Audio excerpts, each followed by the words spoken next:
I'm on edge for a fight that might not even happen. I know, that's what sucks. Yeah. Is he still ducking? Yeah, he's still ducking. So Hold on. Have you had conversations with him? I actually started. Tell us about. We can cut this if my next conversation with him today goes well and this gets signed, but he's been wanting to do kickboxing. Why is that? Does he have experience? He has experience in kickboxing, but you know what's crazy about kickboxing is it's half boxing. Yeah, so he can use hands. Basically, he's been training kickboxing before and during when he was in prison.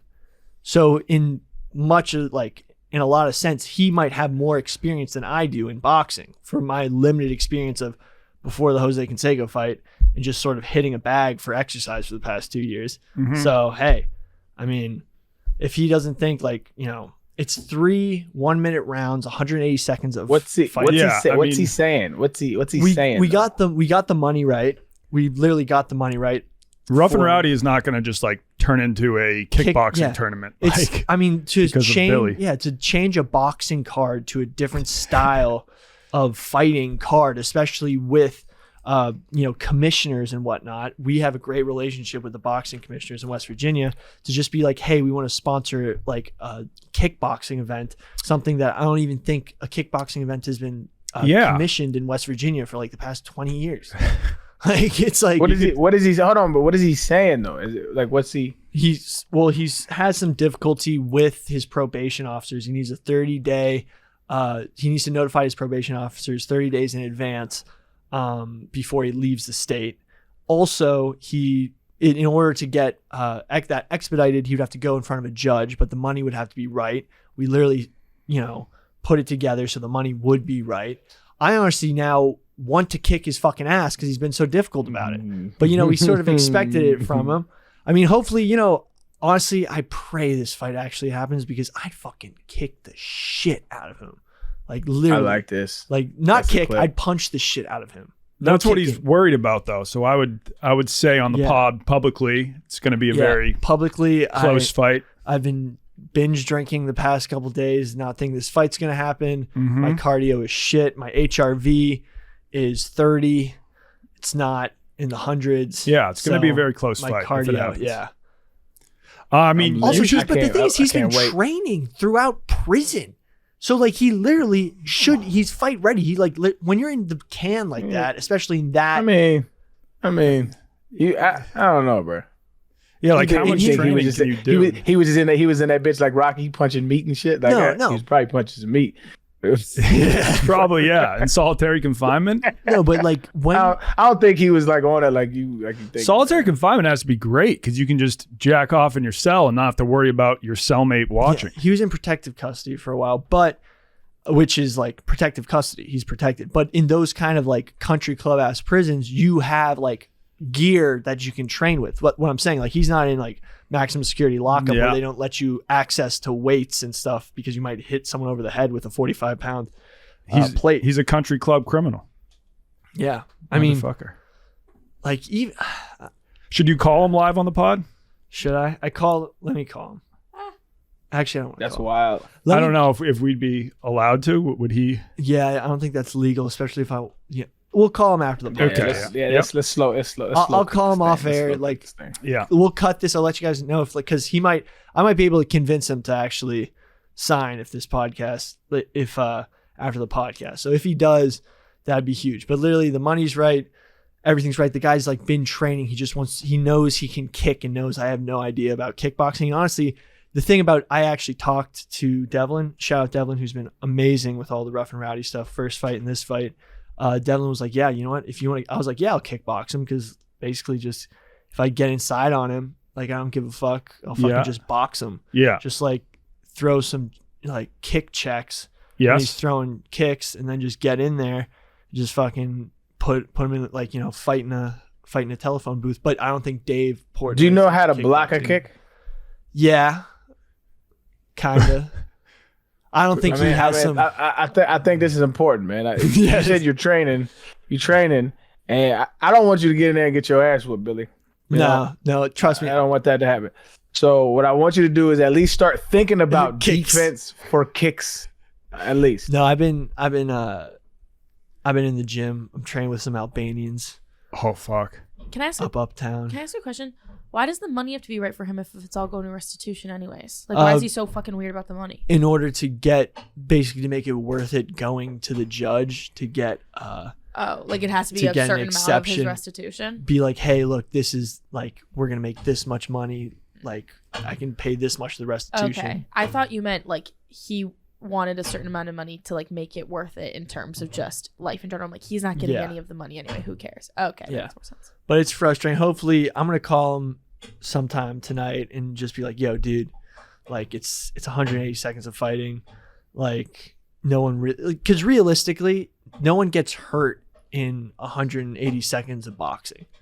That's the guys who get hurt boxing is in late rounds when they really get beat up, like really badly. Like, was Jose Canseco hurt? Canseco should have never been in the ring. Yeah, I didn't know that at the time. You know, I don't know. I don't know, man. I hope this shit happens.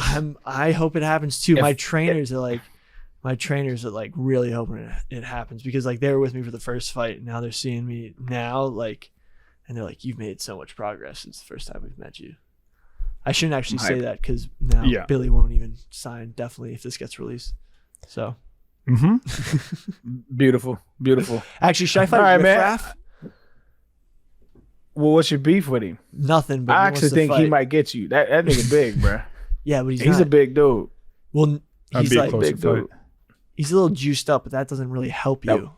As we saw with Jose.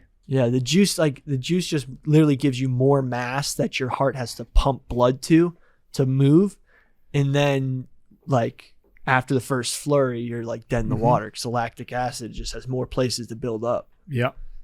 But he catch you with one of them things.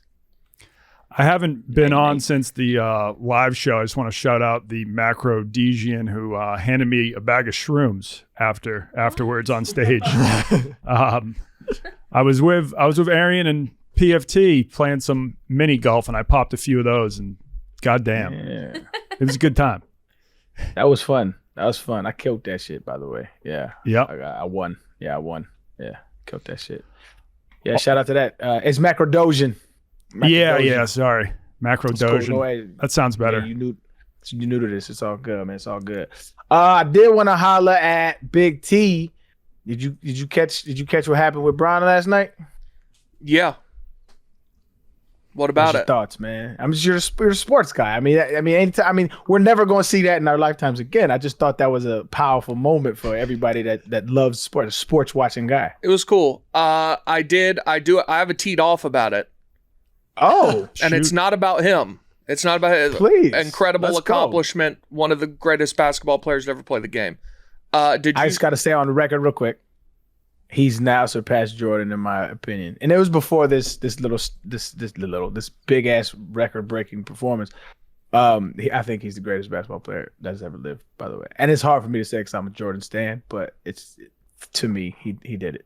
I don't want to get into this. I think there's it's because like this is so overplayed. I do think like if you're talking about guy who is the best at the different aspects of playing basketball, it's probably LeBron, but I think Jordan's the total is greater than the sum of its parts anyway.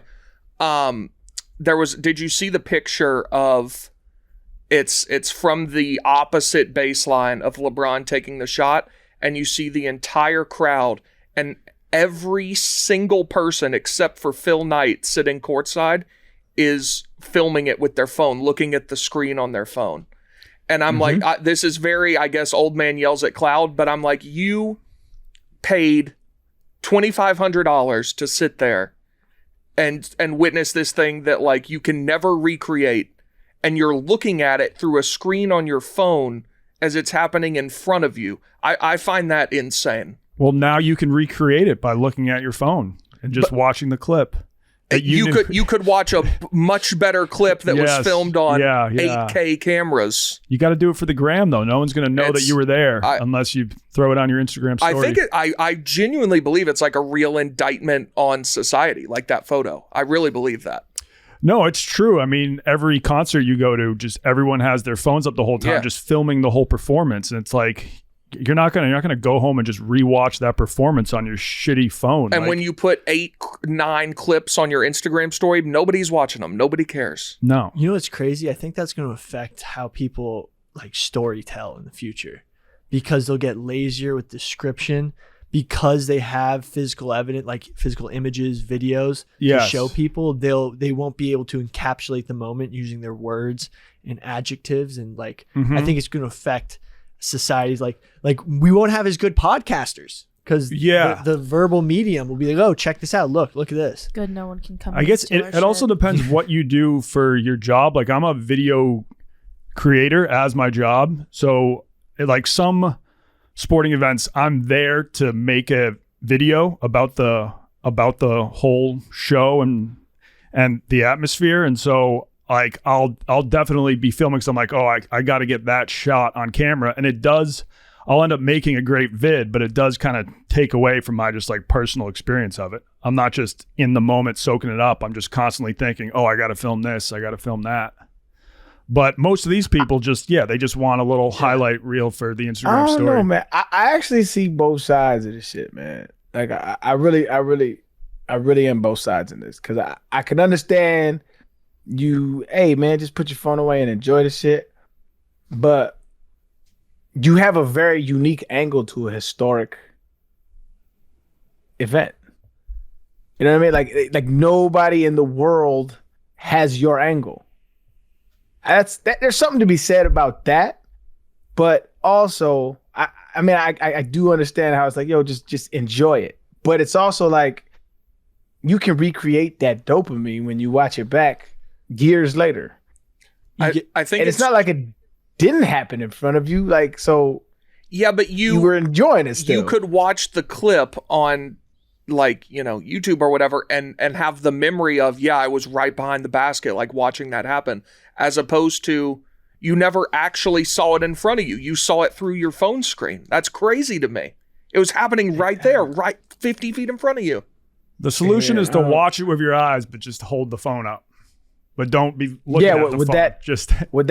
Would that appease you, Big T? If somebody was just 10%, holding the phone, that fixes it 10%. I still can't concede that though. You do get a better money's worth if you get the photo though, because then that, like, however much you spent on the seat, like not only do you get the experience in person, but then you can like show everybody else the experience. You can show your kids. Your kids probably wouldn't care. Unless, so you think that won't happen again in our lifetime? Like, what if he lives to be 80 and there's a new phenom that comes into the league soon? Do you think it's a record that could be beat in the next 40 years? You know what would be fire? This would be fire, right? It would be fire if somebody started like a thread on Twitter or something like that and said, please drop all, if you were at the game and you have an angle to LeBron's shot, please drop all your videos here. And then somebody stitched it together to kind of get like a 360 view somehow. That would be fire. That would be cool. Would that be dope, Big T? Somebody did some shit like that. That would be fire. I'm sure some of the videos look cool, but the people who took them didn't see it. No, but if they made a 3D model so that you could experience. I think they did. I think they did see it, man. I think this is old man yells at cloud. Young man yells at cloud. Possibly. Yeah. But I was actually going to say in response to what you said, Donnie, I was thinking about it this morning. Everybody talked about Kareem's record would never be broken, and now LeBron's probably going to play another 2-3 years till his son gets in the NBA. So he'll get to 45,000 points maybe. But there's going to be a guy in 20-25 years who shoots 65% from three. Like we see Steph shoot what's his career 3-point percentage? 42, 43, something like that? 43, yeah, 43. There's going to be somebody who comes along in the next 20 years that the shooting is just getting so, like watching the Thunder, who are an ass team, watching that game last night, they had two guys who went like 10 of 13 from three. There's going to be somebody. Ass, though. I just think they're young, dog. They actually have a good squad. They might be good in a little bit, but there's going to be guys who start shooting closer to 50%. And then as we get there, there's going to be somebody like Steph who just makes, I don't know how many three Steph's made, but they're going to double it. It is wild how humans keep on getting better at sports, but they aren't like changing biologically. You probably have a theory on that. Well, no, it's just like Real quick, practices. hold on, real quick. There's no way there's ever gonna be a human that shoots 60% from 3-point. You're bugging. I think there is. I'm just saying. You're bugging. 60% from 3-point. Like, that is insanity. There's no way. No, but like coaches are letting young players like That shoot. shit don't matter. threes. That's just probability, dog. The probability of that happening is so low, dog. Like, ain't no fucking way. Has anyone shot 60% from 3 in a game Sure. with over 10 shots? Of course. So why couldn't they consistently do that? If it can Because happen. you're not playing against nobody. You're playing against some of the I'm not best saying NBA that's players going to in the become world. the norm, but like with Someone the will. increased, there are kids now This is training to do this bad from take. the time they're 5 years Bad old. take. Dog, see, I don't think you understand the jump from 30% to 60% But over a year's average is fucking we're not going to be alive to see it if it does happen. Big We T's- will not be alive to see that. no, but Big T's talking We'll be about the dead. jump from 42 to 60, 18% from like a That's top a player. lot. No, it is a Right. lot. It is a Billy. lot. It is a lot. dog. But like he's saying a top Think player, about the it. next top player. A good, like Steph Curry is like the best 3-point shooter of all time. He shoots 43%, right? A good 3-point shooter is probably like 33, right? That's a good. You're good. So from good to great is 10%. You're talking about 18% jump in our lifetime? Ain't no fucking way. Okay, let's say 60 Ain't no was. way. Let's say there's somebody who can get close to 50, shoot 48, That's- 49%, That's doable. That's still, I don't think we'll see it in our lifetime, but it's and is it makes taking as sense. many as Steph is taking, probably more at that point. Like I think there's gonna like shooting is becoming so good that I think there's gonna be somebody with the 3-point line that might get close and break it. That's tough, bro. 50% is crazy, dog. Crazy. I don't know. That's a hot The take. thing is, they're letting like third graders shoot threes in games. Like, and they're not hitting them consistently, but like coaches are allowing it to happen because of Steph Curry. I'm serious. I saw it. You're saying I mean, like my son's in third grade. Yeah, you're My saying son's in third grade Yeah. and he plays Can he hit a basketball. 3? Are they shooting? They can't really reach, bro. Third graders. Yeah, it's gotta be Yeah. tough. I may be exaggerating, but like they're like because of Steph Curry, kids are shooting threes from a much younger age, thinking it's I normal. mean, And then those kids yeah, are going I to mean- grow up and they're going to be hitting threes with Yeah. much more experience than even Steph Curry. You're saying it like it's a. I Maybe. feel like you're saying it like it's a bad thing, like it's a third grader throwing a curveball. Like it's not. Like, Right. Like who fucking cares? No, I'm saying that it's going to cause kids to shoot threes for and get used to longer that, and yeah. thus be better at shooting threes by the time they're Steph Curry's age, Yeah, which might be the 60% shooter we're looking at is in Right. third grade right now, chucking up threes. it'll make a boring, grade school basketball game. But when has there ever been an interesting one? It's like in Pop Warner, like only used to be run game, but then like, spread offenses happened. And then you have kids in 4th and 5th grade throwing the ball like 20 times a game, which is insane for 4th and 5th grade. Yeah. Yeah. Then you get Patrick Mahomes. But I think that with sports, like, again, and I never played basketball or any of these sports, but I feel like with a sport like basketball, chucking threes when you're like 9 and 10 isn't really going to have like any negative effect. Where if it's like a young kid throwing curveballs or like a Pop Warner quarterback throwing like 30 passes a game, I feel like that could have some sort of detrimental effect later in life. The threes, I think, is like, what's that going to do? Again, I might be wrong. But No, I'm not talking about it from a wear and tear standpoint. I'm saying that Okay. they're going to have more experience doing it because they're allowed be to do better. it earlier and be better. yeah. Yeah. That's why I think that like athletes are getting better at sports, not because they're physically changing or anything, but because like the stuff's being introduced and trained better at a younger age, so they're able to get more experience with it later. Yeah. Absolutely. Do you That's think a what the human kids had. will ever beat the current fastest human alive? Like, what's the Usain Bolt. Usain Bolt? Like, do you think humans will just like find ways to get faster and faster? It seems like the human body has to reach a limit of like how Yeah, fast it can run.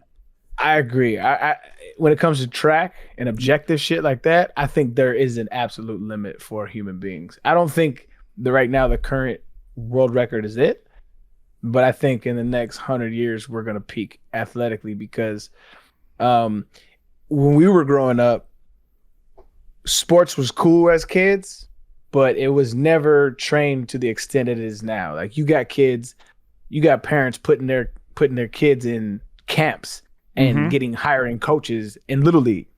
Oh yeah. We were just like, yo, we're just athletes. We just out here just doing it, right?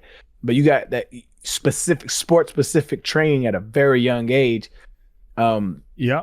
That is gonna exponentially grow the athletic ability of a kid, but also I do think there's a limit to things like objective, like speed and power and stuff like that. But as far as like basketball, I think it's the skill set's just going to continue to enhance, and it's going to be funner to watch. So I wrote a blog about the top 10 fastest 100 meter dashes, and out of the top 10, 9 of them have been accused of using steroids. Out of the 10. Most track athletes use steroids. I had a homeboy I used to run. He was like, everybody juicing. That's what he said. The only one who hasn't been accused is Usain Bolt. So juicing can make you faster too. Yeah. Okay.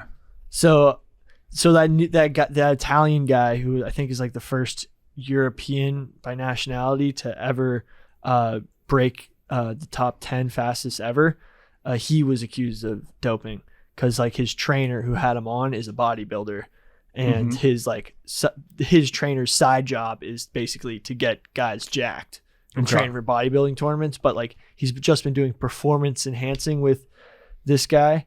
If you remember, Lamont Marcel Jacobs was the guy who broke 10 on the 100 meter, and was he the first accused, in a long time since Usain.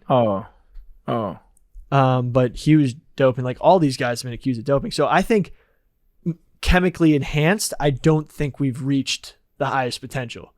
They said that it's basically tall guys need to get stronger hip flexors to run a faster 100 meter dash. Okay.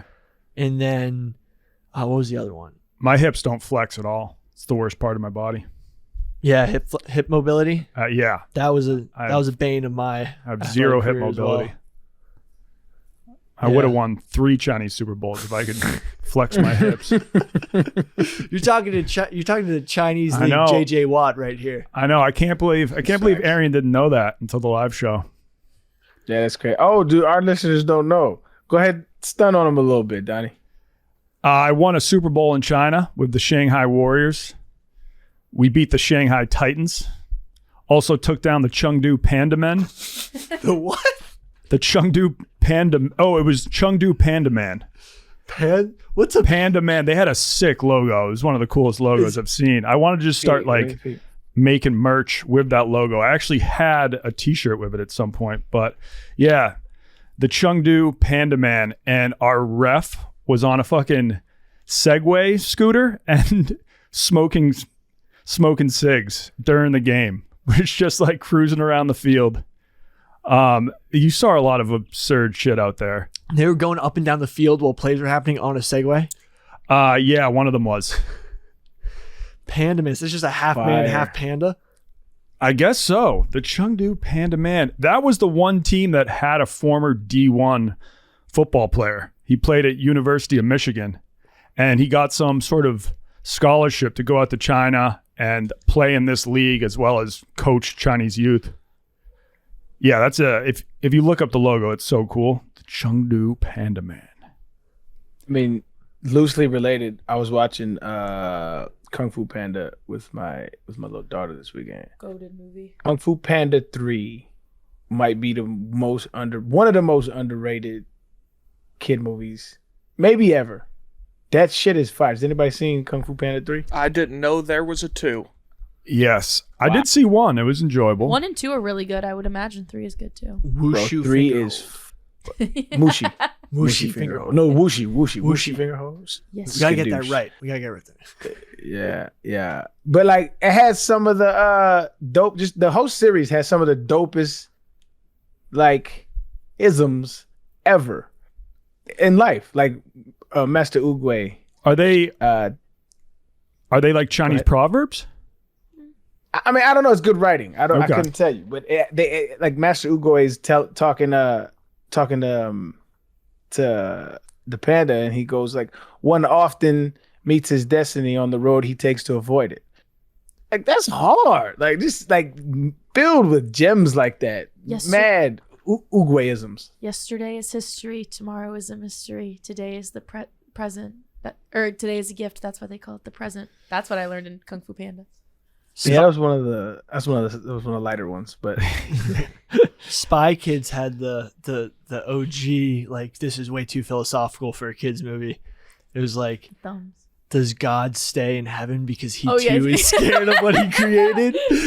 And it was Steve Buscemi talking about like the little like monsters he created. Jeez. Steve Buscemi. I thought it was Sylvester Stallone. No, it's Steve Buscemi. Oh. Yeah, that's a good one. Oh wait, I gotta find that clip. Can we play that on the podcast? I don't know, but it's just wait.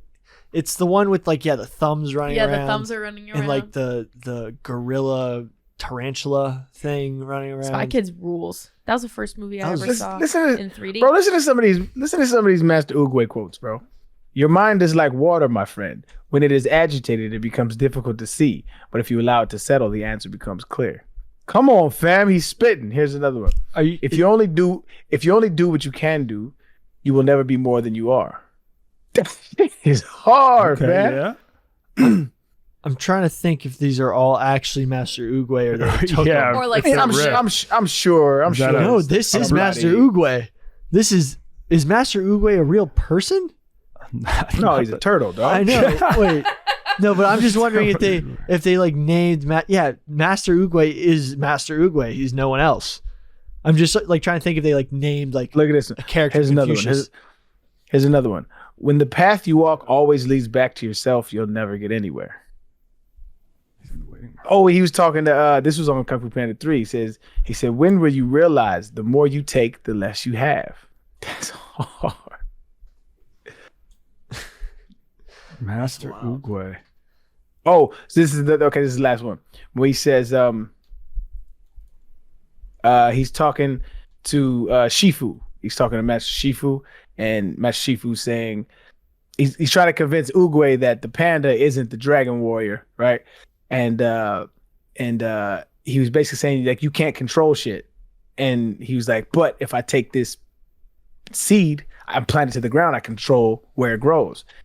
And then or this peach. And then he said, nope, I fucked that whole shit up. Never mind. Just scrap that whole thing. Just scrap the whole thing. I fucked the whole quote up. Don't worry. But it's a good quote. It's a good quote though. So Donnie is the only one on this podcast with a Super Bowl ring. Oh Mad Dog shit! I forgot to bring it down. I was just up at my parents' place. I was gonna bring that down to New York. I almost had, so right after I won the Super Bowl ring, I went to a friend's wedding and I got pretty banged up. And I guess in the night, like I put it on my bedside table, it got knocked over at some point over the night and fell into the trash. Oh damn! And then for a solid like day and a half, 2 days, I couldn't find it, and I was devastated. And then I saw a glass that had fallen off the bedside table, and I was like, huh. There was a trash can next to it, and I was like, what if the ring fell off too? Dug through the trash and found it. Wait, so you had a glass that was falling on the floor for 2 days? That entire night's a blur. All I know is I woke up and my ring was in the trash. Almost lost it for good. But is it real? Is it like real, made out of real shit?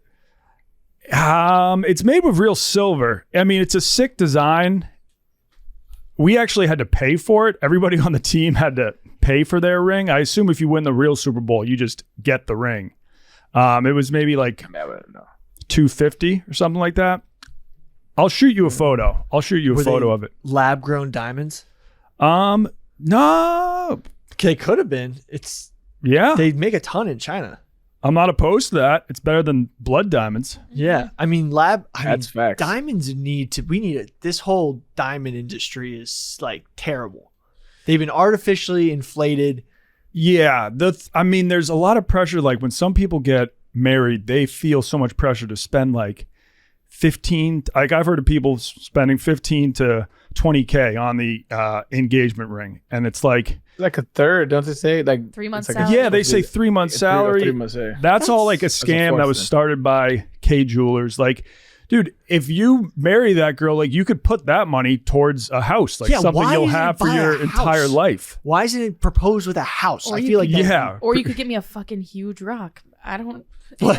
Like what? Which one would you rather want, Maddie? If I want to let's say some. look. If want anyone's what? listening to this that wants to marry me, I want a huge. You want a fucking huge rock. rock? Like, wouldn't you rather start your married life with Just like a a little stone? financial I'm stability? hoping I can have both. I'm hoping that I'm gonna get married when I'm financially stable. I don't want to get married tomorrow. I'm not financially stable yet. I want to get married when I can have the house and the ring. God forbid I have both. God forbid I have my cake and eat it too. Just saying, you can find beautiful rings for I below 10K. I do. I help Kelly Keegs with On the Other Line, and we were talking about this on there. I would be very, very fine with a lab grown diamond. I'm not into diamonds enough to know what the difference would be. If my future fiance never told me, I don't think I'd ever find out. So I don't really care.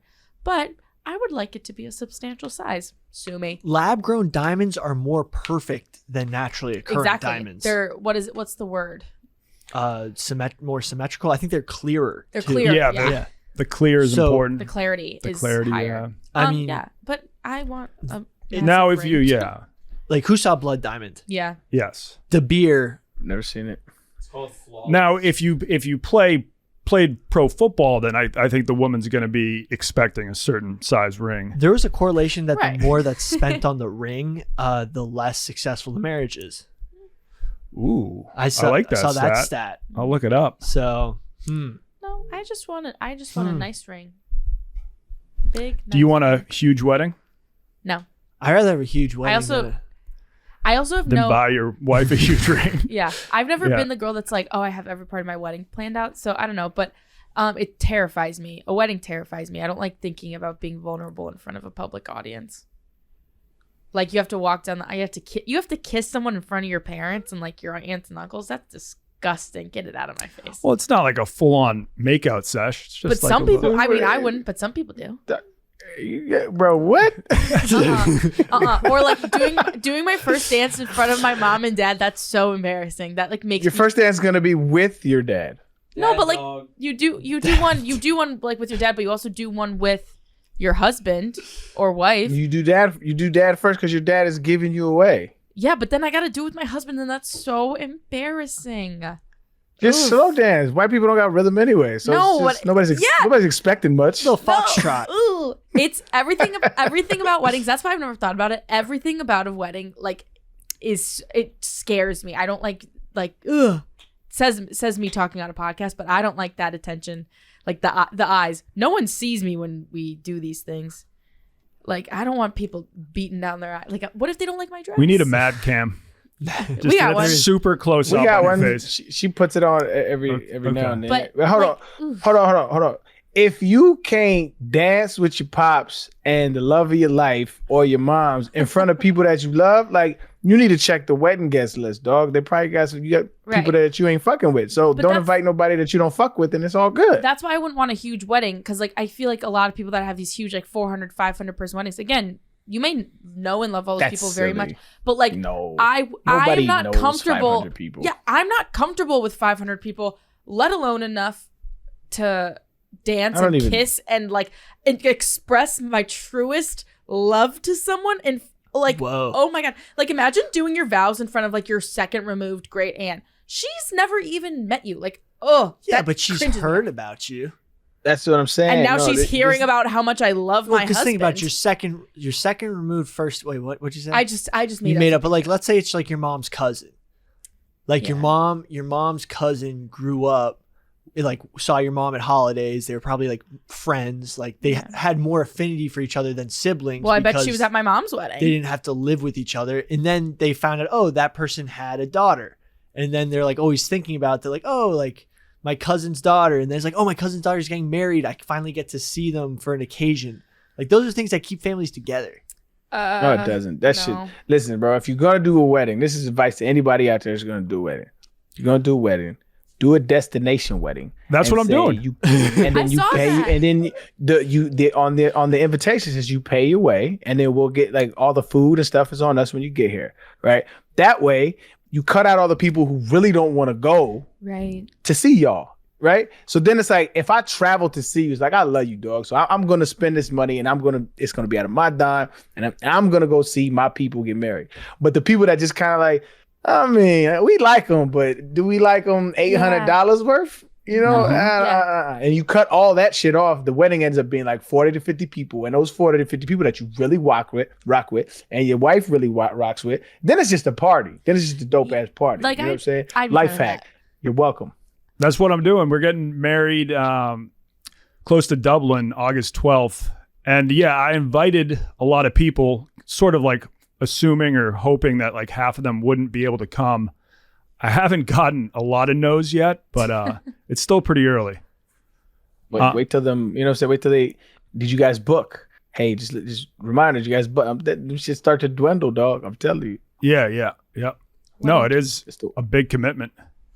It is. And then, it's like, because you gotta buy plane tickets and you gotta buy hotel rooms. Yeah. You know what I'm saying? That's good $1,200, $1,500, right? That not everybody willing. Like, do I love you $1,500? Yes. And I guess most of the weddings in I Ireland don't know. don't have open bars, but I'm like, we got to have an open bar if Yeah. my friends are going to be paying like $1,000 to come out here. And I feel like just you, like, as a person that I've met before, like, you would have a fun open bar wedding. Yeah. Yeah. This wedding sounds awesome.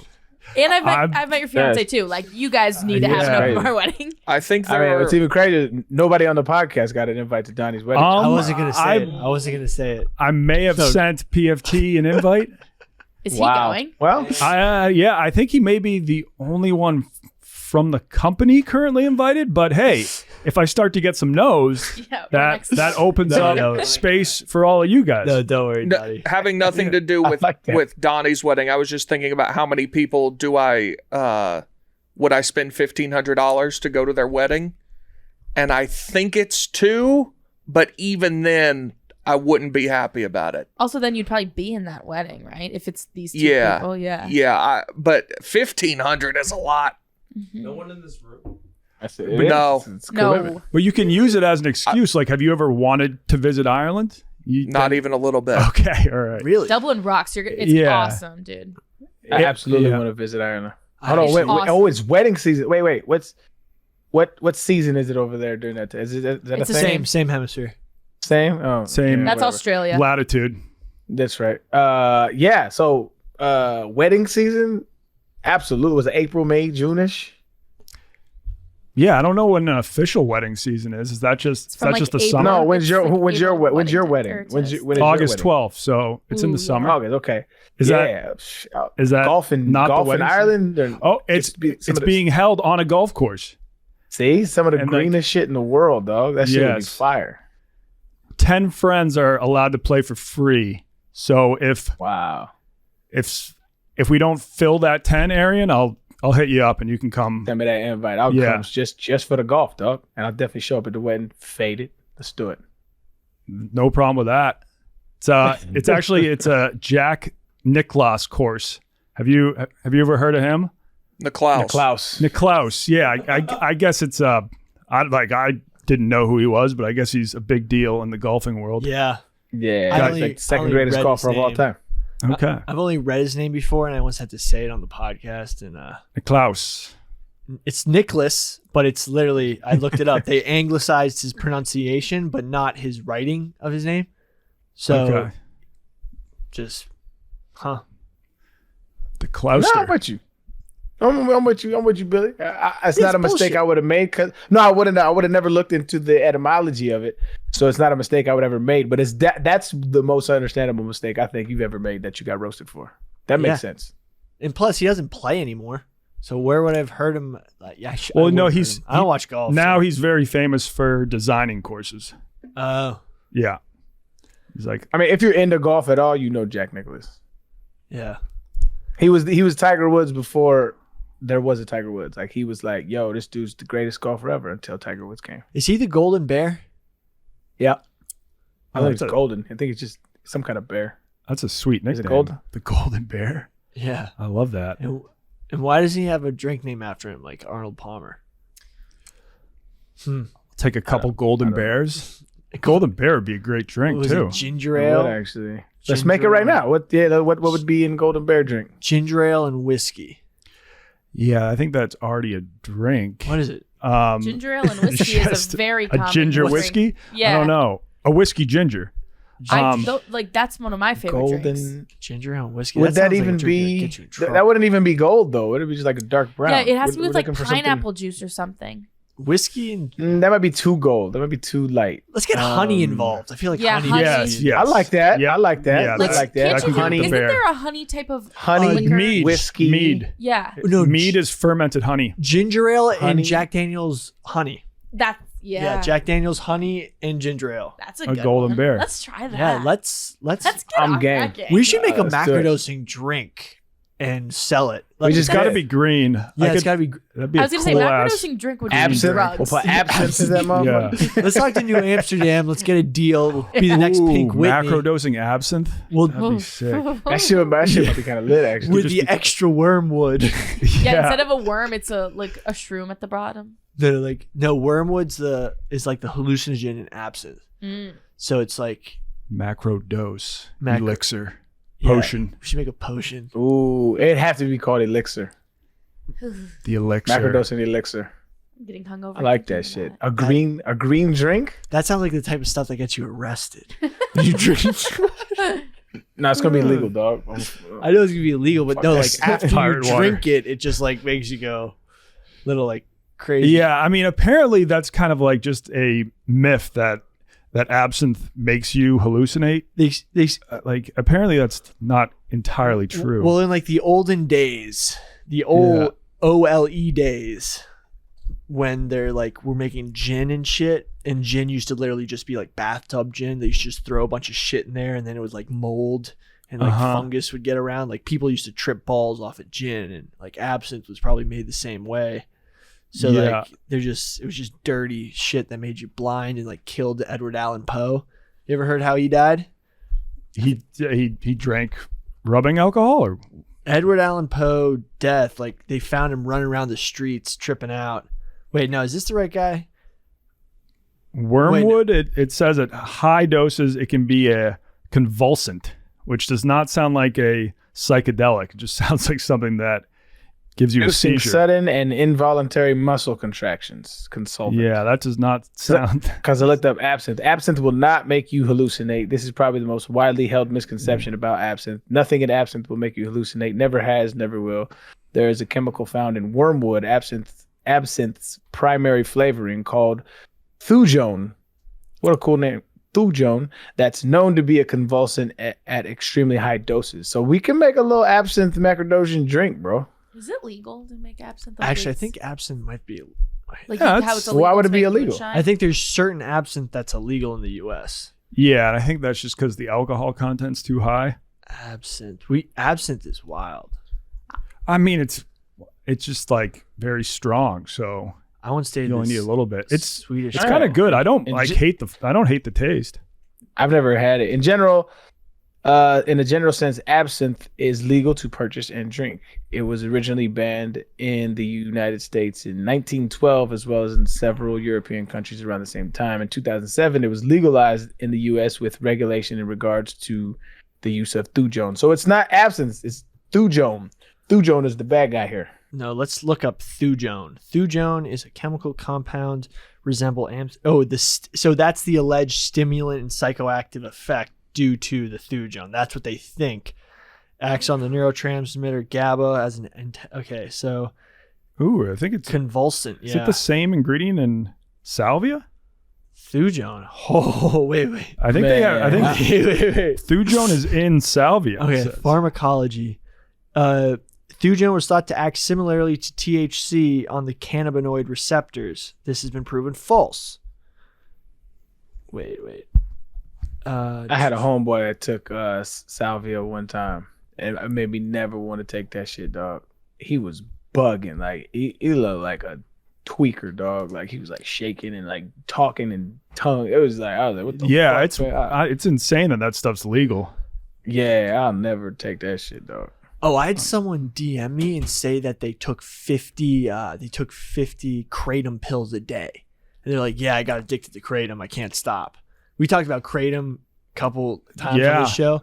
This guy says like, yeah, I started taking kratom for anxiety, and now I'm taking 50 grams and 1 gram pills of kratom a day, and I can't stop. I take it 4 times a day, each with a cup of coffee.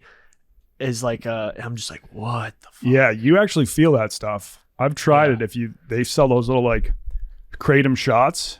If you drink one of those, you'll be feeling something. I'm too scared to even try it because like Yeah. KB got addicted, I think. just take L-theanine if you're feeling anxious. Yo, this is the second time I heard KB got addicted to a whole different substance. What he be? It was kratom What- both times. Oh yeah. Okay. Yeah. I was like, yo. He's off the kratom. He's off the kratom though now. KB stands for And it- Kratom boy? Nope. I don't- So kratom is an anxiety pill. it's acts on the opioid receptors apparently. Yeah, so I guess a lot of people have used it to get off of painkillers, and in that way, it's great because I think it is safer than like doing Oxycontin and stuff. So people It's have a used, plant. yeah, people have used it as like a safe alternative to painkillers to wean themselves off of painkillers. But now it seems like people who have never done painkillers are just starting to do kratom and then getting hooked on that. Like maybe it can work the other way. Maybe it can also lead you to taking painkillers. Yeah. I mean, because everyone's like, oh, CBD. This is a new CBD. I mean, I think the real problem is all the anxiety in In the world today? the world today. I think our cortisol levels are just like, because Yeah. you know how people who live in cities have higher cortisol levels, I didn't know that, but Yeah. yeah, and that probably factors into anxiety. but like I think now everybody has like city level cortisol levels because of social media, the internet, and it's just tweaking everybody out. Yeah. So COVID. COVID. A lot of people got super anxious about COVID. I actually had a pretty relaxing quarantine. during know. quarantine, I kind of like, I'm not a prepper type, but like always had plans for apocalypses, be it zombie or whatnot. So it's kind of like, I know what to do, buy a bunch of non-perishable food, gather supplies, go towards a large fresh water source, just chill there. And I was chilling. I had Let's go. chickens. I was like trying to build like self-sufficient You would have food been good. sources. Yeah. It was a good time in my barn. Yeah. Now let's play this chicken thing out really quick. Okay, let's say there is a zombie apocalypse, and you got your chicken farm or Uh-huh. whatever. All right, so obviously you want them to lay eggs, right? Yeah. Okay, so they're laying eggs, providing eggs. But how much eggs do you get from your chickens per week? We were depends on how many. I had a small amount at my peak. I had about 6 hens, and they were laying about 1 or 2 a day. So we were getting everywhere from 6 to 12 eggs a day Okay. throughout the week. So they were prime layers. I had to give a lot away because I had too many eggs. But So you could let's easily say store them up. at the least every 2 weeks you getting a dozen, and 2 dozen at the most. No, You know that's what I'm saying? with- give or take. half a week. I was coming out with two dozen. Oh, okay. Okay, Yeah. perfect. Okay, so plenty eggs. Eggs are plentiful. Okay, so how much do you say, all right, I'm gonna eat these eggs versus all right, I gotta start replacing like a chicken that I'm going to eventually consume. Oh, so if you wanted to, I had a rooster. He was kind of a shitty rooster because he couldn't keep away the hawks. So he had to build. I blame myself because I raised him from a chicklet, like from a little chick. Yeah. And You were a soft parent. He wasn't built to like fight hawks. He wasn't Yeah. about that life. Like I had a dog which like would his excrement would ward off a lot of like the coyotes, foxes. They'd be like, there's a big dog here, and I'd let him out at night. I fenced them in so there was good like security, but the only part is the hawks are coming in from the top, Mm-hmm. and owls too. They were coming up, they would shoot down, and basically the rooster was supposed to protect. Usually people who don't put netting over the top, they get like a goose. Mm-hmm. Gooses are good, like livestock protectors for Yeah. not poultry, for poultry specifically. But focus though. Yeah, I'm the asking replacement factor. you, how many chickens or how many eggs do you not eat in order to replace? Because if we're in a zombie apocalypse, this chicken farm might be one of the best things I've heard actually, because you're always generating some kind of food, Yeah. whether it be Right. chicken or eggs. Have Right. you ever killed a chicken? Well, I unfortunately one got mauled pretty bad by a hawk, and I had to put it down. Oh, I had to kill one for food one time. I had to saw off its head. Well, yeah, you just No, I used like a saw. I thought I was gonna you didn't kill it first. No, You sawed off its head alive. yeah. That's fucked up. The family I was with, they just like they held it down. I thought it was just going to be a chop, but they broke out like a saw, and it was like, and I had to just saw off Why the didn't head. you break its neck first? You're supposed to wring its neck. I didn't know what I was doing. I was staying with a family in Africa, and they were like, okay, it's time for you to kill the chicken. and I saw like a 6-year-old kill a chicken the night before, so I was like, all right, I gotta have the balls to do this. If you can't kill a chicken, then you can't kill shit. Yeah, because a lot of people eat a ton of meat, have never killed an animal. So I feel like you have to do that at some point. It helps connect you to the food. But yeah, it wasn't. I don't think I could kill a chicken, dog. Well, you would rather kill a chicken than a cow. I don't think I can kill anything, honestly, dog. Like when it comes, It's wrapped time to up go in vegan then. It's time to go vegan. When it comes wrapped up in that package, nice, I'll eat the shit out of that meat. But if I gotta kill this nigga, I don't know if I can do it. Arian, we got to go pheasant hunting one time because you'll really enjoy it. Yeah. It's fun. It's with guns. It's competitive. You blast. Right, you stay the fuck away from me, I though. gotta go. Okay. Grab them. Yeah, but yeah. So basically, the replacement factors, like, let's say I'd lose a hen, I'd probably, honestly, chickens are pretty cheap, and at the time, replacing a hen was like $10. And you could find it on Craigslist, like meet up with a guy in a Walmart or a Tractor Supply and just pick up the new hen, maybe exchange, even like baby rooster if they need a rooster. But if I had to, I would do what I did the first time and put them under a heat lamp and raise the chicklets, the little baby chicks, and like see which ones turn out to be roosters, which ones turns out to be hens, and then I guess raise them to decent maturity. You have to keep the roosters away from each other because they'd fight, but just like once the chicks got to a point where the roosters either start fighting, then I take the roosters out and probably kill those, use those for food, and then use the other ones, the hens, and you make them lay. Yeah. So I think if some shit ever pop off, I'm just gonna get me a little chicken farm, dog. That makes sense. chickens work. And now today we have some special guests. Johnny Pint class and Dirty Water Dawn, the star of Sewer Divers on Discovery Channel, 9 p.m. on Sundays. Check it out. It is a great show. And they're also the ones who took us to the bottom of the East River.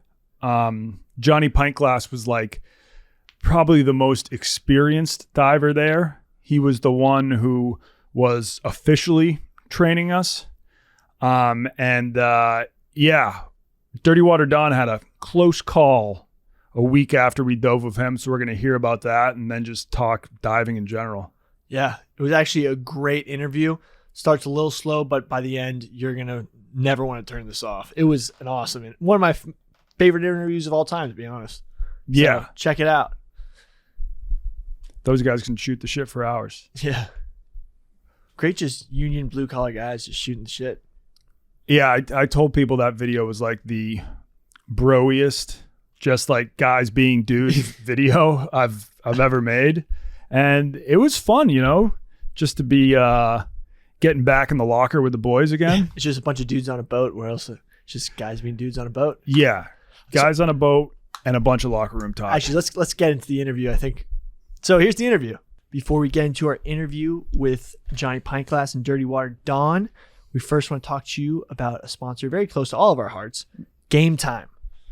Game Time has cracked the code on how to score deals on last-minute tickets. And right now, Game Time has a very special offer for the big game.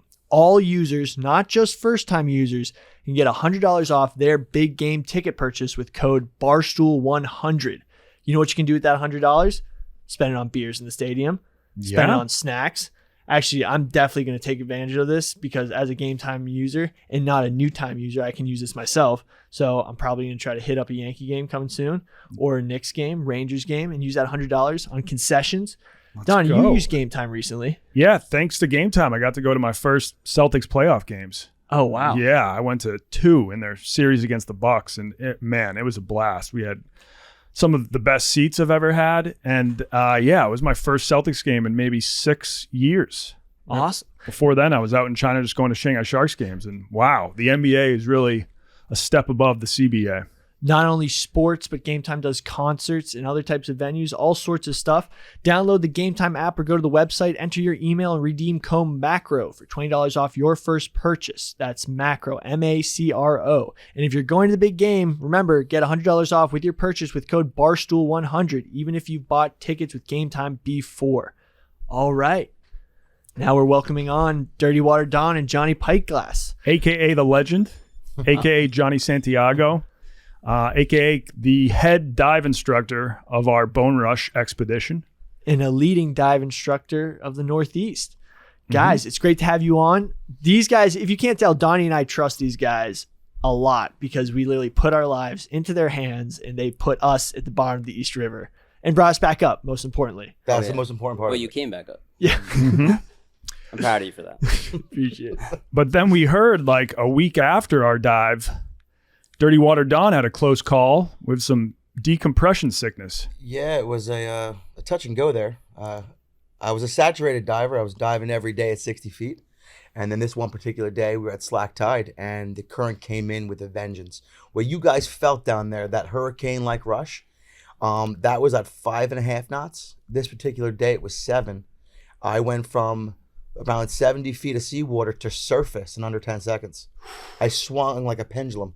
When it just shot right up. And I was wearing weight. We followed all the rules and the protocols and the safety regulations. We have a good team of divers that understand the safety protocols, and we were executing those no problem. And it's just one of those things where, stuff happens. So that's what they call the bends, right? Correct. Yes. When you rise too fast, causes like the nitrous oxide in your blood to expand. Yes, the residual nitrogen in your body gets trapped in between the soft tissue. Jesus. It's extremely painful. But you didn't feel any pain when you first got out. No, right? so I got to land, and I was a little nauseous, a little disoriented, but I just chalked up to the rough seas from the boat ride back. I got back in the truck. My brother John drove us home. I was playing on my phone. So again, I just chalked up to being on my phone, driving the car. I got home that night, and I had some pain in my side. But again, mechanical, you hit rocks down there. It happens all the time to us, bumps and bruises. So from there, I went to bed, woke up around 6 a.m. to get the kids to school, and immediately something was wrong. I'm like, this doesn't feel right. So I reached out to Johnny, and I was like, yo, what do you think? He's like, ace bandage, ice compress, make sure it's not a rib injury, and do alternating ice and heat and everything I'm supposed to do with the mechanical injury. So around lunchtime, you say, Johnny, I called you back? Yeah. Yeah, I called him back around lunch, around 11, 12 o'clock. I was hemming and hawing. A lot of pain, and the pain was radiating through my side of behind my right lung, and then also on the top of my shoulder. So I no longer thought it was a mechanical injury. Now I'm concerned. So I'm calling John off the hook like a pissed off girlfriend, trying to figure out what can we do via telephone conference so he can walk me through this, because he's much more knowledgeable on the academics part of diving. Not only just the diving aspect, but he's also good on the academic end. So I was picking his brain. So finally around 6 o'clock at night, I couldn't take the pain anymore. And I drove myself to the nearest medical center. And I went in, damn near collapsed, and they called the ambulance. And they rushed me to Hackensack Medical. Holy shit. And now you went and met him at the hospital, right? Yeah, that was he was there for a while. Yeah. Like I was texting him. I sent him first a neurological Navy table. Basically, it's just a diagnosis. So you do a quick neuro on him to see how he's feeling, what his body symptoms are, and it's paperwork to make sure that it's a decompression sickness symptom. And I was sending it to him, and I said, hey, you need to do this, this, and this, and I got no responses. So I wound up calling him, and he was like, oh, I'm going in for a chest x-ray. And then that was it. I got radio silence, and his phone died. So, which is crazy, because that was kind of the point where he could have died. You know what I mean? So Yeah. then I get a call from his father, and his father's like, legend, he needs you to come down here right now. And I was like, what? And then he got on the phone, and he sounded like crap. Like he was like panting, real deep fatigue, And I'm like, man, you sound like shit. And I was like, I'll be right there. And it was raining, dude. And It was a bad night. I wound up driving up it was like an hour and a half away. And when I get there, he's, it's exactly what you think's happening. They're not really taking care of him. And he's just laying there dealing with life, and I've been bent before myself. So it's excruciating. Did you actually find like a lump of air like in his back? So I had a bulge in my center of mass, that was coming up. The legend pointed out to the doctoring staff there that not only am I out of shape, which I appreciate that, you prick. I said you look like melted ice cream. Yeah, well, thank you. He pointed out my physical appearance isn't the normal melted ice cream, if you will, that it was hemorrhaging and bulging out of my chest. And then after that, they came in with an ultrasound machine, did the scan, came back with was it DCS2? DCS type A 2. DCS2. Which is decompression sickness, but type 2 is just the Times classification. 2 squared. From there, I was laying there at that moment before he gets there, before I even called him, and they weren't taking this serious. They didn't know how to diagnose it. They weren't prepared for it. Because frankly, who the hell goes to the doctor with decompression sickness in the better New York area? You know? Yeah. So Yep. I called when he got there, I had like a breath of fresh air finally, because he demanded I get more liquids. They gave me one bag of IV. They weren't doing I was sitting upright. Yeah. Which was radiating the pain into my shoulder. So after he came in and blatantly disrespected me, calling me dirty melted ice cream, from there he took the reins and was like, bah, bah, bah, bah, the doctoring staff and the nurses. And from there, what was it, a half an hour, 45 minutes they got me out of there? Yeah, like I basically told them, I was like, he needs to be in an IV bag, 100% O2. I was like, you guys know the rules. Like, if it's decompression sickness, like you learned that in medical school. But they didn't know the rules. They obviously That was didn't the know problem. rules. That's And- probably like a 1-day class that most it people was forget. like Yeah. I mean, if you don't go through it all the time, then it's easy to miss, you know. Yeah. And it's hard to describe a pain like that. So their immediate reaction these days with most medical is, just give them some aspirin, ibuprofen, lidocaine patch. They prescribe them, and I said, don't take any of that. Like you mask the numbness in certain parts of your body with stuff like that, obviously, and you need to know where the pain is. So when you get treated on a decompression table in a chamber, then you get the feeling back. If you numb it down, then you might not know and you miss it. And that could be the difference between being in a recompression chamber for 4 hours to, next day. Well, Yeah. I did 5 hours. So did they have one of those chambers at the hospital? Not Hackensack. I had to get medevaced from Hackensack Marine Medical, which is in Hackensack, New Jersey, to Jacoby. Which they didn't want to do either. Yeah. They basically told us that doctor had said that he wasn't going to take him as a patient because they were worried about some swelling in his lungs. I was like, no shit. I was like, he obviously is diving and he hurt himself. But I was like, you guys need to move this along like it's been 24 hours. Yeah, he really pressed the issue of we need to the time sensitive. Yeah, so I was like, I'll take him then because you don't have him on IVs or O2 anyway. So Yeah. I'll just put him in my truck and I'll just drive him there. Yep. And he goes, well, he might not take you at the door. I was like, all right, fuck your Hippocratic oath. Fuck it. And then that's what got him on the phone. So Okay. how common would this sort of like injury be to like a Northeast or metro area hospital? Not well, where we were, not very common. Yeah. When I left there, they had me sign a waiver stating that they can use this incident as a teaching manner Okay. to teach their doctor and their staff, because they have, in the operations time they've been open, they've never dealt with it. That was Yeah. the first case of DCS within their hospital. And when you have the bends, the worry is that one of these nitrogen bubbles gets into the brain and kills you, Your Right. heart. Yeah. or the heart. Yeah. They had to tap my my artery, which I know the tattoos is a big surprise. I don't like needles. So when the IV it's uphill battle for me. So they gave me that and they told me I had to tap my artery to see what kind of nitrogen was in my blood. And they wanted it right off the tap. And I was like, oh, this is terrible. So they tapped my artery Yeah. and they came back with nitrogen in the blood. I'm not going to lie, I said some few choice words, Don. I was like, fudge, Yeah. darn it, stuff like that. And then they put you in the decompression chamber, which looks like where they had ET, Yes. like when they find him, when it's like the decontamination unit. We went to that hospital, Jacoby. They were going to treat me on a table 5, and the doctor was hard pressed on table 5. And the operator of that chamber, Johnny, talked to him. We walked in. He's like, "We're commercial divers. This is what it is. This is the problem. Treat him on table 6." And he was like, "Sounds good to me." Yeah. Disregard what the doctor said. Yeah, the doctor was very adamant. Like, he didn't want me in the room. Like, you never want someone that knows it because you're the doctor. Yeah. And I get it. I respect it. But you're wrong. And usually when I voice my opinion about something, it's because I'm 100% right. So I'm going to send it all the way. And he was like, well, we're worried about your fever. I was like, has nothing to do with the pain in his shoulder. There's nothing to do with the numbness or the time lapse from when he got out of the water to now, which is all that stuff's important. When you came up, your ascent rate to surface is important. You actually need to express all of that to them, which they didn't communicate from hospital to hospital. Which I was on the phone with you. Not to interrupt you. I was on the phone with you. I first gave the nurse all the stuff because he was walking me through it. When I first got on location, tell them this, tell them this, tell them this. And I'm like, this. And they're like, yeah, go sit down.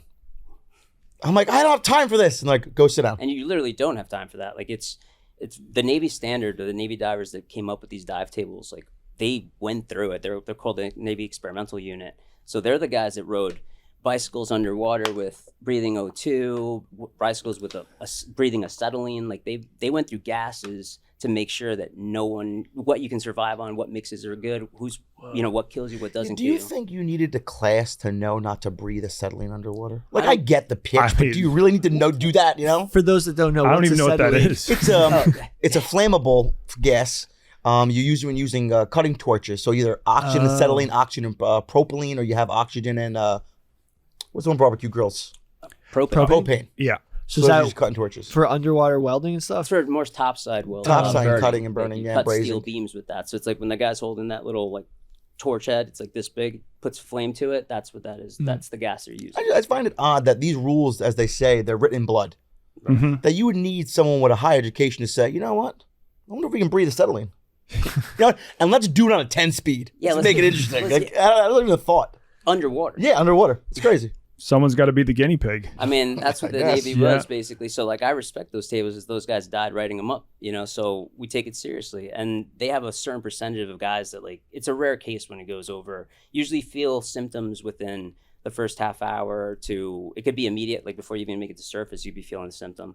But usually when it's the first half hour, you're near a chamber, you get kind of treated. But he went way beyond that. So, and I think there was a standard somewhere that I read that said it was like 1% of people what actually you're get to saying survive is, off that one. I'm a man's man. What I'm saying is Okay, you're all right, welcome. sure. is what I'm saying. Yeah. Oh, I didn't say thank you. My apologies. But hey, yeah, thank you. Thank you for saving my life. Appreciate you. You went in the chamber, you came out, and maybe 2 days later, you were chugging beers with me and Billy. So, I sip my beers like a classy, sir. Thank oh you. yeah, I'll we try. weren't chugging them, but you were out at the bar with me and Billy Yeah, a couple absolutely. days I later. mean, if I'm gonna die, I might as well go with a bang, right? Yeah, I don't know if he should have been at a bar with me and Billy, but Oh, Well, yeah, now my doctor knows. Thank you, Sean. I prescribed him- appreciate I that. prescribed him a beer. So Okay. since we left the water with you guys, you've still been looking for bones. Yes. Yeah. I've still been- How's that going? It's cold, It's cold. and I almost died. I don't know if you heard that. I don't know the whole 15-minute segment before that. I We don't almost really died. care about that. What about the Okay. bones? The bones. it's funny because you were the one who said someone's going to die Exactly. looking for bones. I said the That's what I same said. thing in that going to the chamber. Yeah. I'm like, I'm an asshole. I called this. I said, I'm going to take a picture of this because no one's going to believe it. They think we're going to play around. Yeah. But the chamber was like for real, Yeah. Thank you for staying, by the way. I you're welcome. appreciate it. Yeah. Until I fell asleep. I You know what's appreciate crazy about the chamber that you guys don't know is like the treatment table 5 that he wanted was a 2.5 hour oxygen treatment table versus the table 6, which is a 4.5. So it's a long time in between. You got to take air breaks and breathe oxygen under pressure at 60 feet, right? But if you go to a table 5, it's because your symptoms aren't as bad, and they kind of went away after 10 minutes of Okay. being in the chamber. He got feeling back around the 11th minute. On my right on his shoulder. right shoulder. The 13th. I was watching my watch outside, and I was asking him because they didn't want to do table 6, and I'm like, we already blew past like the 5s. I don't care what this doctor said. I talked to the operator of the chamber. I was like, this is your show now, so let's get this going at table 6. And he was Okay. super adamant with it. But around the 14th minute, he got full relief of his symptoms. His back was hurting. My back was still sore, yeah. Like, because you saw him like plank out on the table at one point. He like tensed up real bad, and it's just what's happening in the nitrogen has to go somewhere. And Does it go out your ass like a fart? yeah, and He kept telling me, fart. I said that because he looked super bloated, and I said, "Yo, roll for relief," and I don't think he took it seriously. Because But, a like, full-grown man is telling me to roll for relief. But I remember being. That's why. I remember being offshore in the Gulf of Mexico, diving on oil platforms out there, and there was one guy that came up, and I remember seeing him in the chamber. He looked like he had swallowed a basketball. It was crazy. And he's like, "Oh," we're like bringing him to surface. I was like, "Yo, stop!" And then he farted. It was like, Jesus and I was like, Christ. It's got to be a Jesus. I'm good like- feeling fart. Yeah, and he was like, "Let's go. I'm good to go." I'm like, "That's Yeah. not good." We're all solid here. I was like, "That's Yes. not all right." So let's get into that deep water diving on oil rigs. Sounds pretty sketchy. Yeah, Well, you've been down, the deepest dive you've done is 560 feet. Roger that. It's all saturation dive. Show off. What's down there? Everything. The money. Hoffa. The money's down there. No, you know what's cool because everyone thinks you can't see nothing or you're that deep, but like I could see everything. You know, there's a pipeline that was actually exposed, the one I went to, and you could see the bottom of the sea bottom, and you could see the edge of the pipeline, and you can see the whole assemblies where all petroleum lines run into each other, and it's a big satellite platform. And, you know, we lay pipe underwater, so as... That's what she said. No, anyway, so we there's a lot of stuff that divers say that just... You got to throw that out there. Yeah, no, Yes. It'll be fun. Anyway, so No. some of this Feel free. pipeline, you got to roll it into place. So we use big lift bags, you know, and they're all electronics. Like they're ran by a guy on a station somewhere, and he's filling it up to pressure. And we roll the pipe so we can put the bolts in, and we're attaching platform to platform to platform to, you know, John, to have a processing line. So at 500 feet, they still use the Puerto Rican to lay the pipe and to roll the pipe. That's passive racism, but yeah. No, I'm just asking you, buddy. From one diver to another, that's how it works. Yeah. All right, right on, brother, right on. Hey, I respect that. Lay the pipe at 500 feet, boss. Gracias. We did that. We did it, yeah. I'm shocked that you can see at that depth. Like you can just see from the sunlight, or do you have like a flashlight? Lights on Like the we have helmet. lights on the Okay. helmet, but then there's usually an ROV with us, a remote operated vehicle, like the ones we had. That one's a shoebox, but the ones that we had, It has a big heart. at the other companies were, you know, one's big, the size of a Cadillac, Like you know? Volkswagen ones, yeah. Yeah, and it's got LEDs and lights. You can see that thing coming 300 feet away. Now, That's I want to cool. know each of you what's the craziest thing you've seen underwater. Don, by the way, check out Dirty Water Don's the star of Sewer Divers, 9 p.m. on Sundays That's correct. on Discovery Channel. Definitely check it out. It's a great show. You guys have dove in some very different but also very interesting places between sewers, deep water. What do you guys think is the most unique story you have coming out of those depths? You go first, John. What do you got for You deep know, dive? I was doing a pipeline inspection, and I remember walking out of the sat boat, and I remember going to the pipeline, and I was chasing the pipe, and I'm just running to the west, basically. And as I'm following the pipe, I remember seeing a hammerhead coming at me, and I'm like, oh man. And, you know, I started spearfishing when I was 9, so I've been in the water all my life. So my dad was really rough with me, and he told me if I couldn't shoot the biggest fish with a spear gun, he would take it away from me. If I bowed out and I bitched up, that he'd take it away from me. So it was already in my brain that I was going to alpha up on this guy. So Alpha up on a hammerhead. Yeah. So I mean, he's big for a reason. You know, he's smart. Like he didn't make mistakes, which is why he got that big. Except this one was really big, and he looked ugly and prehistoric. You know, so I don't trust it when it's that big because he knows what's up to. Yeah. So I started charging the line. I was like, well, he's gonna have to fucking move. You know, and he moved over like 6 inches maybe and kept right by me. I'm like looking at this guy go by. I'm like, oh man, that was way too close. Yeah, but I won. Yeah, but you know, you're breathing helium oxygen. You're breathing, so it's a different kind of gas. So it's When you scream, you sound like Donald Duck. So, yeah. You sound so you helium? Sound like, so Yeah, you breathe it, and you sound like Donald Duck. You forget the sound of your voice in saturations. You're in there for 30 days. And I remember going, oh my God, you guys see that shark? Yeah, I see that shark. Yeah, I see that shark. And they're like, shut the fuck up, because they can understand me. And I'm like, It's like Donald "Yeah." Duck talking the entire time. And they're Yeah. like- and so the guy, I remember the supervisor going, it's yes, Roger, no, shut the fuck up. I was like, Yeah. Roger, Check. Roger that. Double check. So how long are you staying that deep under? You're literally like sleeping Yeah. down there? Yeah, so like the pictures I sent you guys of the recompression chamber that he was in, basically it's a system. So they'll have like a bunch of chambers hooked up together on the boat. And so whenever you go up to the surface, you go into those chambers so you stay Right. compressed. Yeah, so they put you in what we call a bell, and it basically it's a like a cup. Like you would put a cup underwater and you would sink it. You had the cavity of air in there, Yeah. and the ambient pressure inside. They fight each other. So science works out. It's great, and the bell I love doesn't flood science. for you. Science is awesome when it Science works. is great stuff. So when you come up, you come back into the bell, you close the hatch, and they pressurize it to the environment you're working in, which let's say was 500 feet, right? So you come back up, and then the bell would mate up to the system again, and the system is pressurized to 500. So you're saturated in that helium environment so that you can live at that. So you can work indefinitely there. Yeah.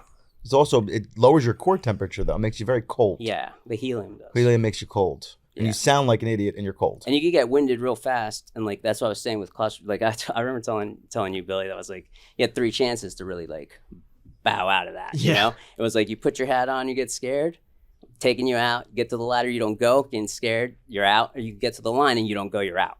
You know, and I gave you plenty of chances. I'm really proud of you. And you came back to the ladder, I was like, oh, bro, I'm gonna pull you 3 right for out. 3. And then he was like, whoop, right down the line. You know, That was dicey that day. that was Very dicey. I told I mean, you it was Yeah. gonna get like that. That was You guys soft. thought it was gonna be 20 feet. That was Oh, Yeah. I thought we were Well, going to go at slack tide. Not Bless not when it was bless your ripping. heart, slack That's tie. crazy. That's We scuba didn't diver jargon. Yeah. Remember Yeah. that? like those kids that came and did the other YouTube podcast. Those guys were all over the news, and I'm like, those clowns jumped in for like 6 minutes. on 6 scuba, minutes on scuba, and slack tide. They're lucky they didn't die. Yeah. Like, we knew everything that was over there because we'd been diving there for 3 weeks. Yeah. So I'm like, why would you dive over there, man? What have you guys found, if anything? In there or anywhere. There and then in broad. Oh, I mean, yeah. the coolest I found thing some we cool stuff. found was that statue, I think, the first siren. The first siren. Which, I found this statue. It was about yay big. We were diving, 2 weeks ago? And I'm like, oh, I thought it was a Virgin Mary. But it was a very risque Virgin Mary. It was very busty, low cut. I'm like, wow, what's with the penthouse Virgin Mary? So we Yeah, I came don't off- recall seeing the Virgin Yeah, I've never Mary's seen it like tits. that. This one was yeah, stacked. she was beachy. And I'm looking at it, and we Googled it. It was the goddess of waves Yeah. and the first siren. The first original murder. The name Oh. escapes me. I can't pronounce it. I'll butcher it either way. Yeah. But that was the It statue was like down there. Jawa or something. Something like that. And I was like, this is it. We're on location. We found the first siren and the goddess of waves. We're here. Wait a second. So where do you think that came from? Like fell off a boat? Who or- knows? We don't know, but It was there. What's crazy about that day is that, well, first of all, what's crazy about the whole siren thing is that his diving company is actually called Siren Marine. Siren Oh, okay. Yeah, So, so it it's was, so it's wild. that meant to that- be. Yeah. But when we actually unhooked that day, we were pulling off the wall. And we were going to scoot down about Oh, 100 remember feet that? or so. Yeah, that was wild. That was crazy. And then we had this German reporter on our boat, and he's like staying out of our way because like shit hit the fan really. Like we pulled away, we tried to do a lap to get rid of some of the water in the boat, and then as we were coming back around, you saw the current how it was pushing us toward that barge, and we Yeah. were kind of pinched there. With this boat, if it hit that barge, it would just roll. Oh, And yeah. if We'd we be underneath the and we barge. got life jackets on. I mean, we would have been fine. yeah, no, I was gonna jump. Yeah, in. but I would We were fine. I would have been on a rope, and you guys, I would have been Yeah. making phone calls for you guys. But Appreciate that's really that. how- Appreciate I that. would have let everyone know. Yeah, appreciate you. We But did my browser history. I would have posted the content. Ooh, that's That's tough. important. That's So messed up. when we were actually turning around, we lost the throttle. No, we lost the shifter. The I went to the wall and I shifted to neutral to go into reverse to not impact the wall because New York City Parks Department And you broke. tends to frown upon that. It became dislodged, sir. I didn't break it. Breaking meant intent. It came dislodged. So the motor was in neutral, so we could throttle, but the prop wasn't spinning. So we started going to the current towards those barges we were docked at. Yeah, and And you then had a German journalist on the boat? Yeah. And Yeah. he doesn't know what's happening, but we know that if we don't anchor This is up, bad. like it was bad. Like we knew what was gonna happen, and that what's gonna happen is they're gonna pull our bodies from underneath that barge in a month because we're gonna get stuck in there. So we're like throwing shackles at the street, trying to ring like the railing. You know, we're telling people to move off the street. We're just pitching shackles over there with a rope, trying to like grab onto something so we can slow down the boat. Is And this then- where I saved your life? Oh, we're even. No.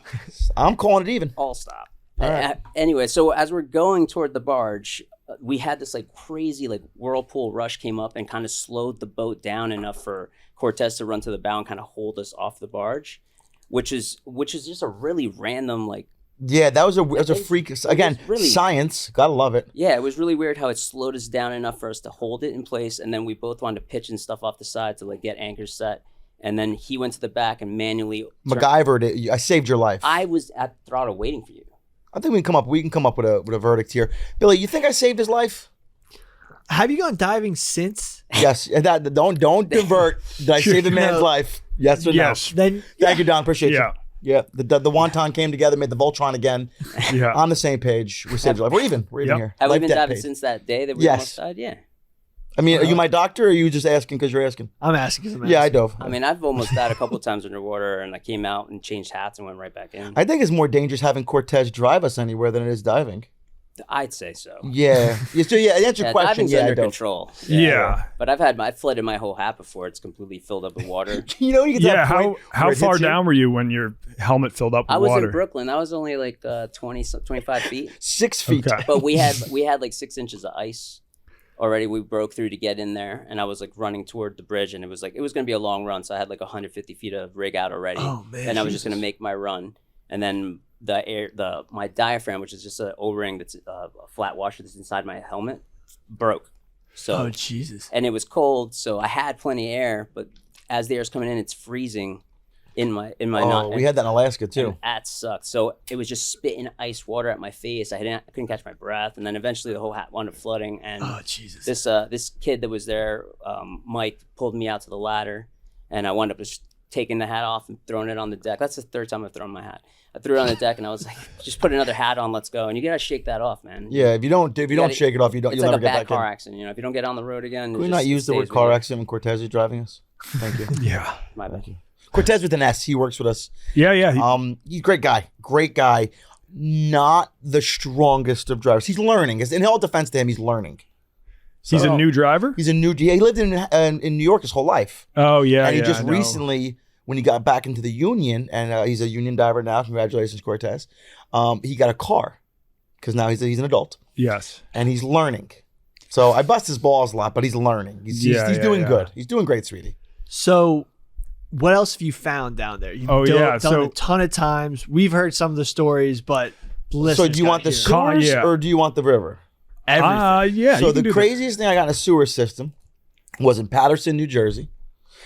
We dove. We had a blockage. I get down there about, I want to say, if memory serves, 82 feet in the pipe. that. When you say a blockage, is that just like a giant ball of shit? Yeah, Yes. they usually they call it a. I hate this word, but I'm gonna use it. Fat bird. Can't stand it. They call it a fat bird. The phrase was coined in England.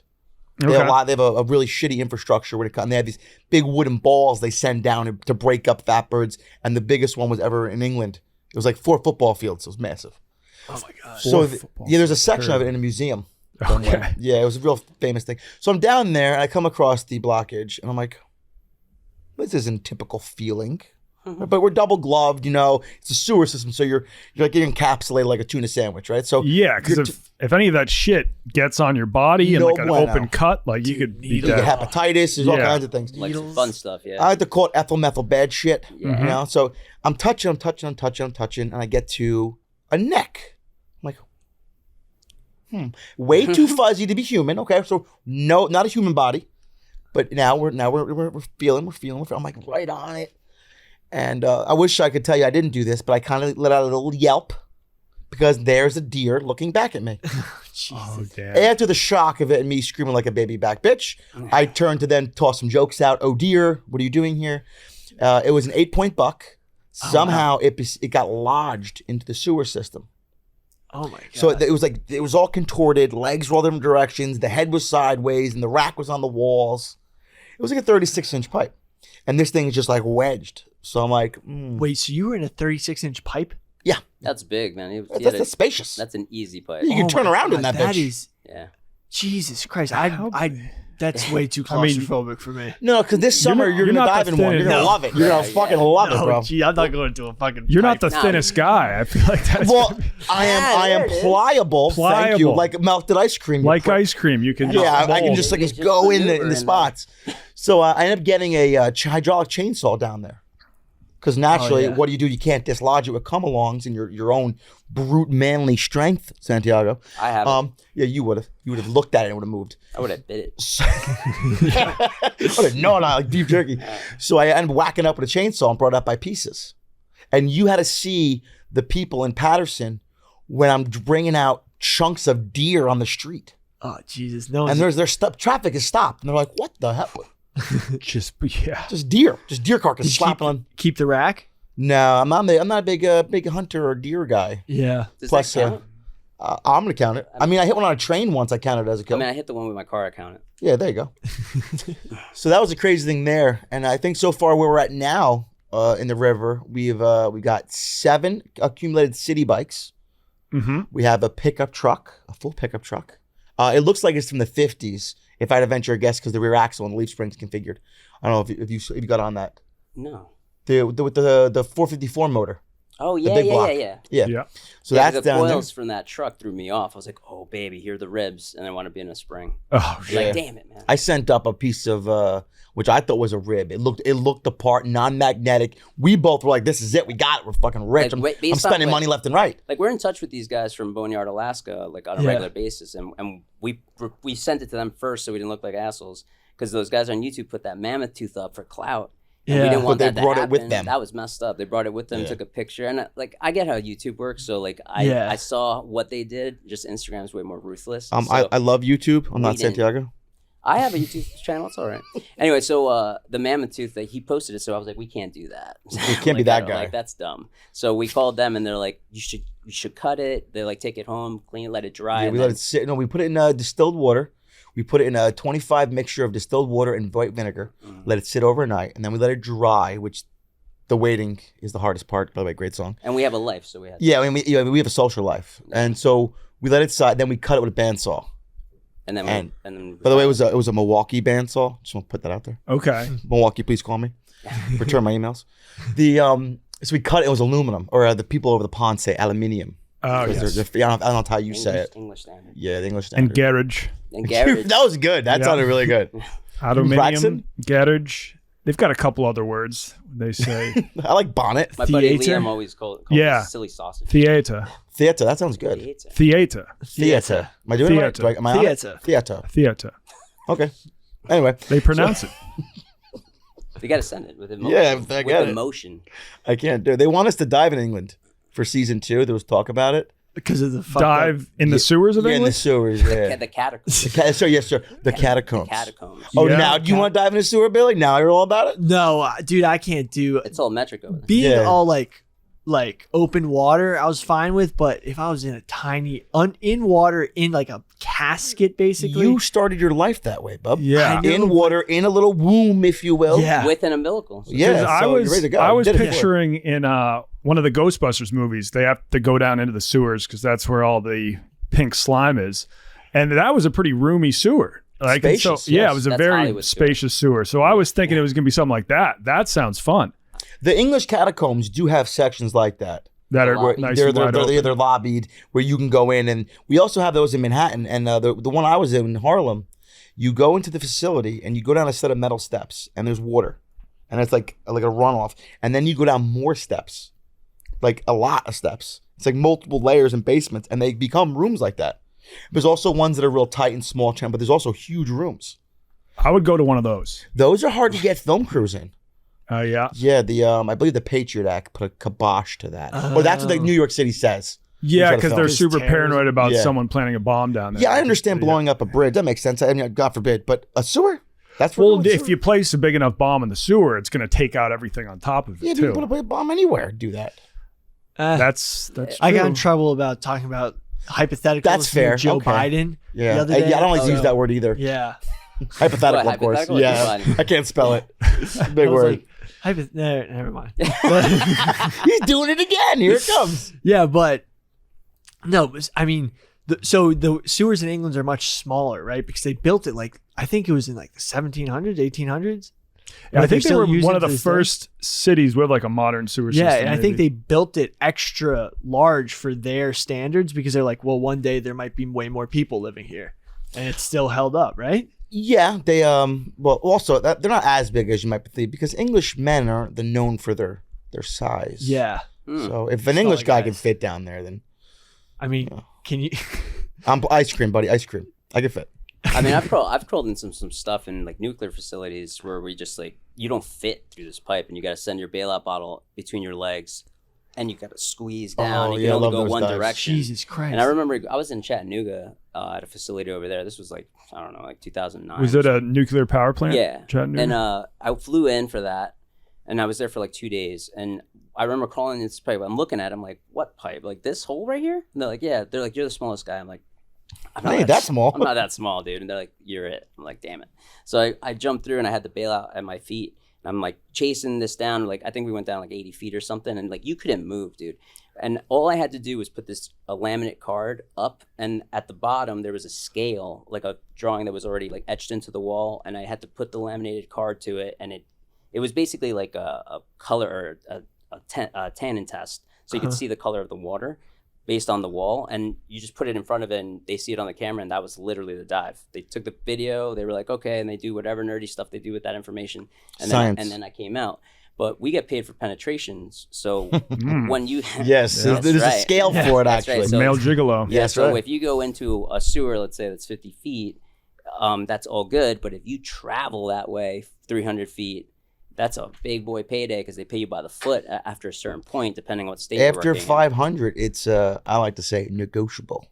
Yeah, so I become Joe remember Pesci real traveling quick. Fuck to you, pay me. Sewers that were like, I went into a sewer, came back, then went through a different opening in the sewer line, went back, and it would turn out to be like a $1,400 day for like an hour. Yeah, but that's just your penetration pay. That's not your actual That hourly was not rate the or your hourly gear rate or rental. anything. Yeah, he's being modest. That's a That was $3,000 it was like a day. $3,000 day. Yeah. Yeah, and you do it on a Sunday, which I do my best work on Sunday. Oh, Yeah. Double time days. Double time days. You get double the pleasure with me. I will give you 190%. Of course, I'm gonna keep 10% for myself. And so But, is yeah. the government. Yeah, absolutely. So speaking of nuclear, So yeah, speaking of nuclear, Dirty Water Don. First, I got a text from him saying, First of "Would all, that you-" was my idea. it was No, your it wasn't. idea. Get outta here. Okay. 100% was my idea. I've been talking Chernobyl since I learned about Chernobyl in 3rd You grade. can't even spell So- Chernobyl. Doesn't mean I don't know about it. First I got a text that said, "Do you want to dive Chernobyl?" And I just thought it was like a joke. But then he called me up and he was like, "So I've been doing some research into You texted Chernobyl." me back saying, "Are you serious?" Like a couple days later. Yeah, but I Yeah. didn't like. And then I was like, I don't know if he's actually gonna like follow through with this. I think yes. it's just like a wild idea. But then he calls me up and he's like, "So I've been doing a lot of research on Chernobyl." And, Cracking the books on this Chernobyl. The fiasco. and you were like, "There's," I forget what you said. You can probably explain it best. But So- you were like, "There's 3 ways we could go diving in Chernobyl." So yeah, we could pull this off. One, we pussyfoot and we say we'll do it when the war's over. yes, right, that's it is just- right smack dab in a war zone. Yeah, I'm not a fan of the whole waiting thing. But actually, I think it's currently Yes, it's under happening, yes. occupation. yes, it's Yeah, happening. there was like the Battle of Chernobyl, I think. Like, Yeah, in that's this the thing. war. I think they were like bombing around it. They were, scared yes. that there was going to get. They're gonna radio- bring up radiation. the dirt up, the dust up and shit, and it's gonna travel with the wind. So we can wait. That's option 1, guys. We wait. Okay. Option 2, we fly into Poland. We land in Poland. We have to sneak. Not sneak. Yeah, sneak. I'll use the word sneak. We have to go over the border into the Ukraine with a caravan, and we are going to travel 10 hours via caravan, but argumentatively we're going to figure for 12 hours of travel. Get to location. We have to stop outside, then hike for 90 minutes to get to location to even make an attempt to dive there. Option 3. Wait, so is that basically just invading Russia? Yeah, we'd be hiking behind enemy lines. Well, no, right? technically it's Ukraine, but Russia oversees the Chernobyl site. I believe if I'm correct on my research, I could be So wrong. it's a very Oh. contentious spot. Oh, right yeah, now. so Yeah, nice Chernobyl- word. Wait, Chernobyl. Okay, for those of you who don't know, Chernobyl isn't anywhere near Russia. Technically, it's on the border, To the border. between Belarus and Ukraine. So But oversee Belarus is a Russian ally. yeah, Belarus is basically Russia. Yeah. You should teach 7th grade geography. Yeah. It's basically the same thing. No, There's but a lot like of holes in your even story. politically and geographically. The question is, what jail would we end up in? And Russia would be probably the one we end up in. we'd probably end Yeah. up in a Ukrainian police station, which is being used to torture like Ukrainian Yeah. dissidents. We I mean, have it friends says- there. We'll be okay. That would be but the didn't worst. didn't that Russia Russia- has had, they captured Chernobyl February 24th, 2022. Should we just be like, hey, can we come dive? Yeah, hey, can you get the Yeah. bottom out? So option 3, which is the most pricey of the options, the quote I was given was 400,000. Now, that's what I said. I'm like, wow, that's a big number, right? And what that does is you'd fly to Romania. You'd land in Romania. We would then get on a helicopter. It can only be a 3-man expedition because there'll be 3 other men with us. Armed? Oh, yes. I believe slingshot and crossbows is what they carry. The best of the best, sir. The best, sir. Yes, and they would Why be not a company. gun? No, they have guns. Okay. The think question that's I what it's was asked though is the 3 occupants that plan on going, are they familiar with their way around a firearm? I'm like, so I could be packing? That's just gangster. That's sick. Yeah. Yeah, I'm sideways kill shot all day. So it would be 6 of us in total, 3 of the dive crew, 3 of security. Yeah. We would get dropped there by helicopter. And we have 10 hours to figure out what we want to do.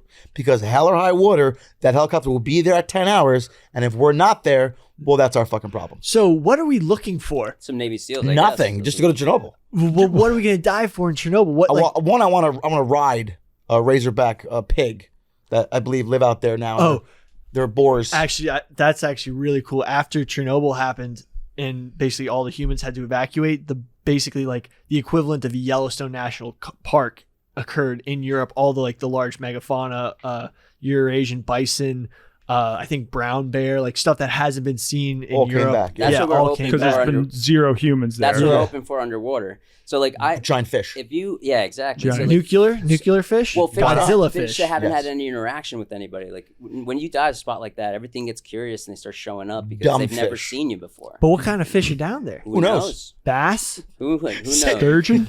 Angry sea bass, ill-tempered.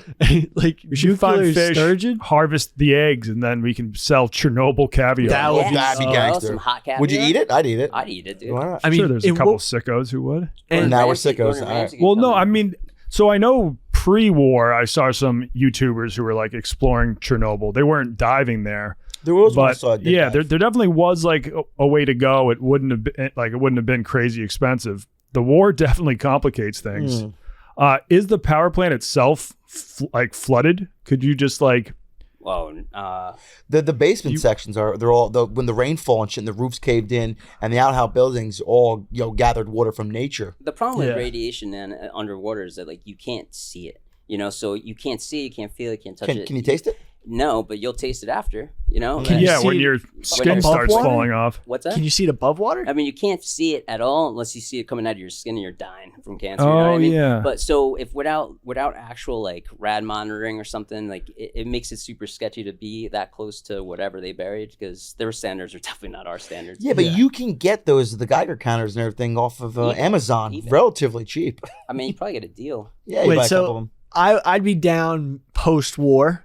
I mean, if we were going in with that, the firepower is just if we cut that out of the budget, Yeah. I think we could get a I lot think that's going. Yeah, probably we the could- most expensive part. The other option, which I was looking into as well with Johnny, there was a river in North Korea Yeah, that Westerners haven't dove, and it's apparently like ripping.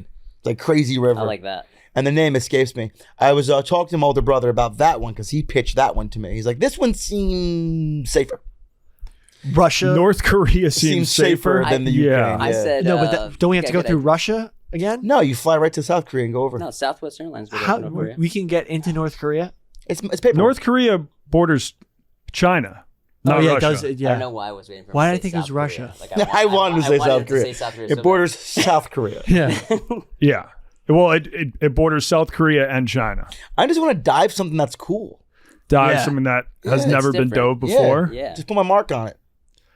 I mean, the East River's pretty cool. Not but as cool yeah. as something like Chernobyl. Yeah. I mean, I when mean, you I think the guys- glacier diving you did supersedes Yeah. the East River. The glacier diving was unreal. And that was just free diving. One of the guys I was with had one of those, what are they called? Like, Plastic bag. no, it's a little motor that he can hold on to. Oh, scooter? Yeah, he had a Another water scooter, scooter. yeah. I would love just a personal one of those. Yeah. And so I didn't have a lot of free diving experience, so I just held on to him, That's awesome. held my Like, breath. from the back. Yeah, I grabbed his shoulders. He was on the Cha-cha scooter, line. and then we would just go down and we would like explore the glacier. That's sick. Russia does border North Korea Got him. and China. Russia and China. Russia There's a and spot China. where they all Yep. meet. Yep. Oh, that apples, huh? There- that's that probably tastes nice. that's probably Humble the pie. most communist place ever. The China, Russia, and North Yeah. Korea all It is could the join. death triangle Yeah, of it's communism. It's this little place. It's on this river. Yeah, it's on a river, and that's the way that most North Korean refugees. That's Tumen how they River. get out. They like swim across the river. The It can Tumen be River. done. So you're Yeah. saying is it can be done? It can be done. Is that the Well, river? it The can be Tumen done. River? I guess. The It could Tumen? be. Yeah, no, I mean, I have friends who have been to North Korea, and I was contemplating it until that whole thing with Otto Warmbier happened, he was an American college kid who like signed up for a tour in China You see the one that to knocked go down to the North sign? Korea, and he took a Yeah. poster off the wall. They like, as he was at the airport about to leave, the North Korean police came and put him in custody and locked him up, and they were like, "Oh, you have to do like 15 years hard labor." Jesus. He So did close. He He did almost made it. one press conference, and he was like tearing up. It was super sad to watch. And then after maybe 6 months or a year, they're like, "Actually, you know what? We're going to return him to you now." And they returned him, and he was in like A coma. Yeah, he was, Yeah, he dead. was in like a always dying. coma. Yeah, they beat him up. and was dead within the next few hours of getting back to the U.S. That's fucked. But he and died so- in the U.S. is the thing. Yeah, he did. And so like Europe? after that That's- happened, I was like, I can't tell if I told my parents or my fiance I'm going to North Korea, they would just be furious. So we'll just keep it between us. I'm sure there's other cool spots that we can go. I mean, there's a lot cooler places in this world than North Korea. It's true. Wait, I just looked up Chernobyl on maps. Turns out there's like actually right next to us, the babushkas of Chernobyl. Babushka. Love the name. I don't know what that is, but I Isn't think it it's like babushka I think grandma? it's a. Isn't that the cover for your hat? What the hell is this? Maybe that's what it is. Babushka? Anyway, I got distracted. I think it's literally like a Chernobyl either charity or Chernobyl traveling. It's one or the Yeah. other. Either way, they're taking your Nice. money. Got it. You know what we do when we Google stuff? We're like, we want to do it. We go, most dangerous places to dive. Yeah. And then we Google it and see how much content's in that spot. And we're like, yeah, we should do that one. That's a good one. I think that's how that process You want to go is. find Atlantis? That would be cool, That would right? it would We be found a spot. I gotta finish the bone thing first. Yeah. I mean, but Yeah. once that's done, I'm wide Focus open, on the buddy. Let's go. bones. So, I mean, how much progress are we making on the bones? We have covered It's a 700 feet. Yeah, I was going like 800. 700 feet Yeah. out, and then 40 feet. So 40 feet by 700 feet we've covered. We've mapped. Do you think you got to hit the trench? Well, we periodically, me and Santiago go in the trench. Cortez is still a newer diver, so we're Right. trying to break him out properly before we put him in there.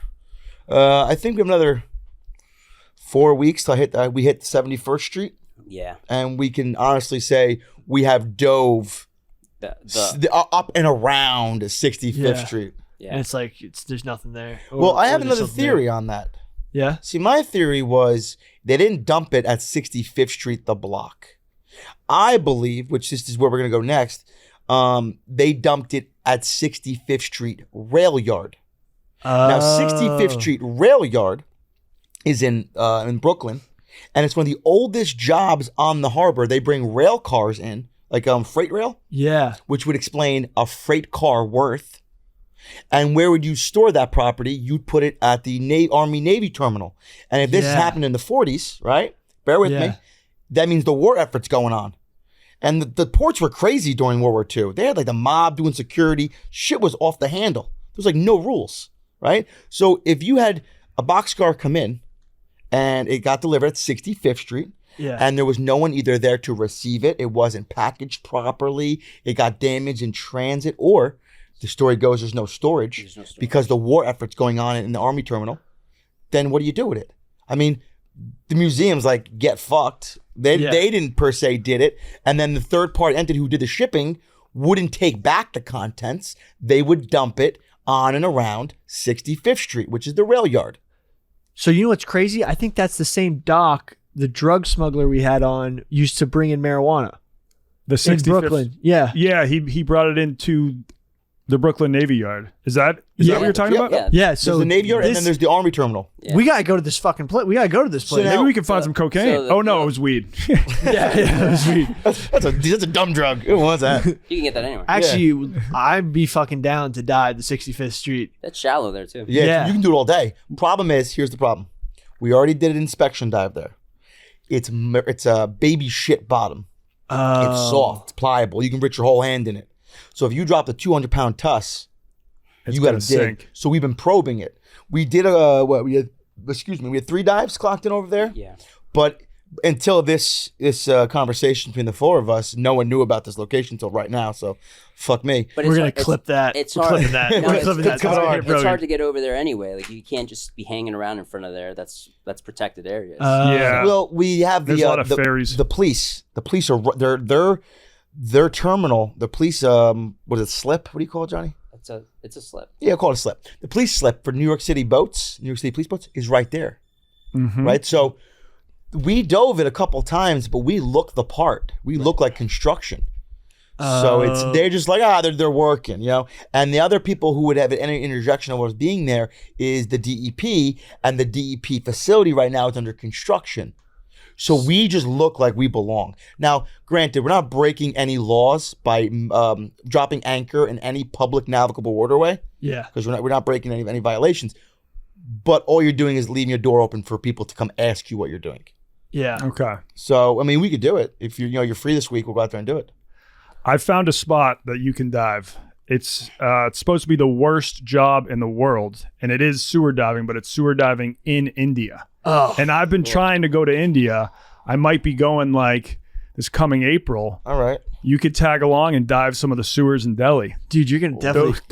Those have to be some of the gnarliest sewers Yeah, in the because world. they don't use water to flush their toilets. There's a hole in the ground, right? I they're think not so. backed by water. Yeah, I mean, this is like there's a YouTube video how sewer diving became one of the most dangerous jobs in Pakistan and India, and I mean this is Is the answer lack of training? Oh, I know. That's yeah, because this guy's just he's not even wearing a suit. There's a video of a dude just hopping in the sewer, That's the problem.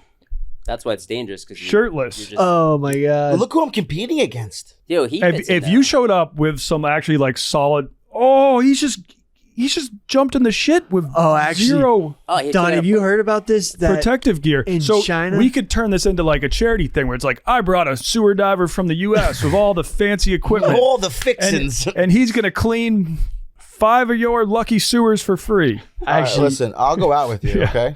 Yeah. But I'm only going to cover 4 sewers. Yeah. Well, I think if you just clean one sewer, that's nice of me. I don't think We'll you'll call ever that a clean it, dub. but you can try. Should I pressure wash it? Donnie, You'd have to get Yeah. the pressure washer over there. have you heard of gutter oil in China?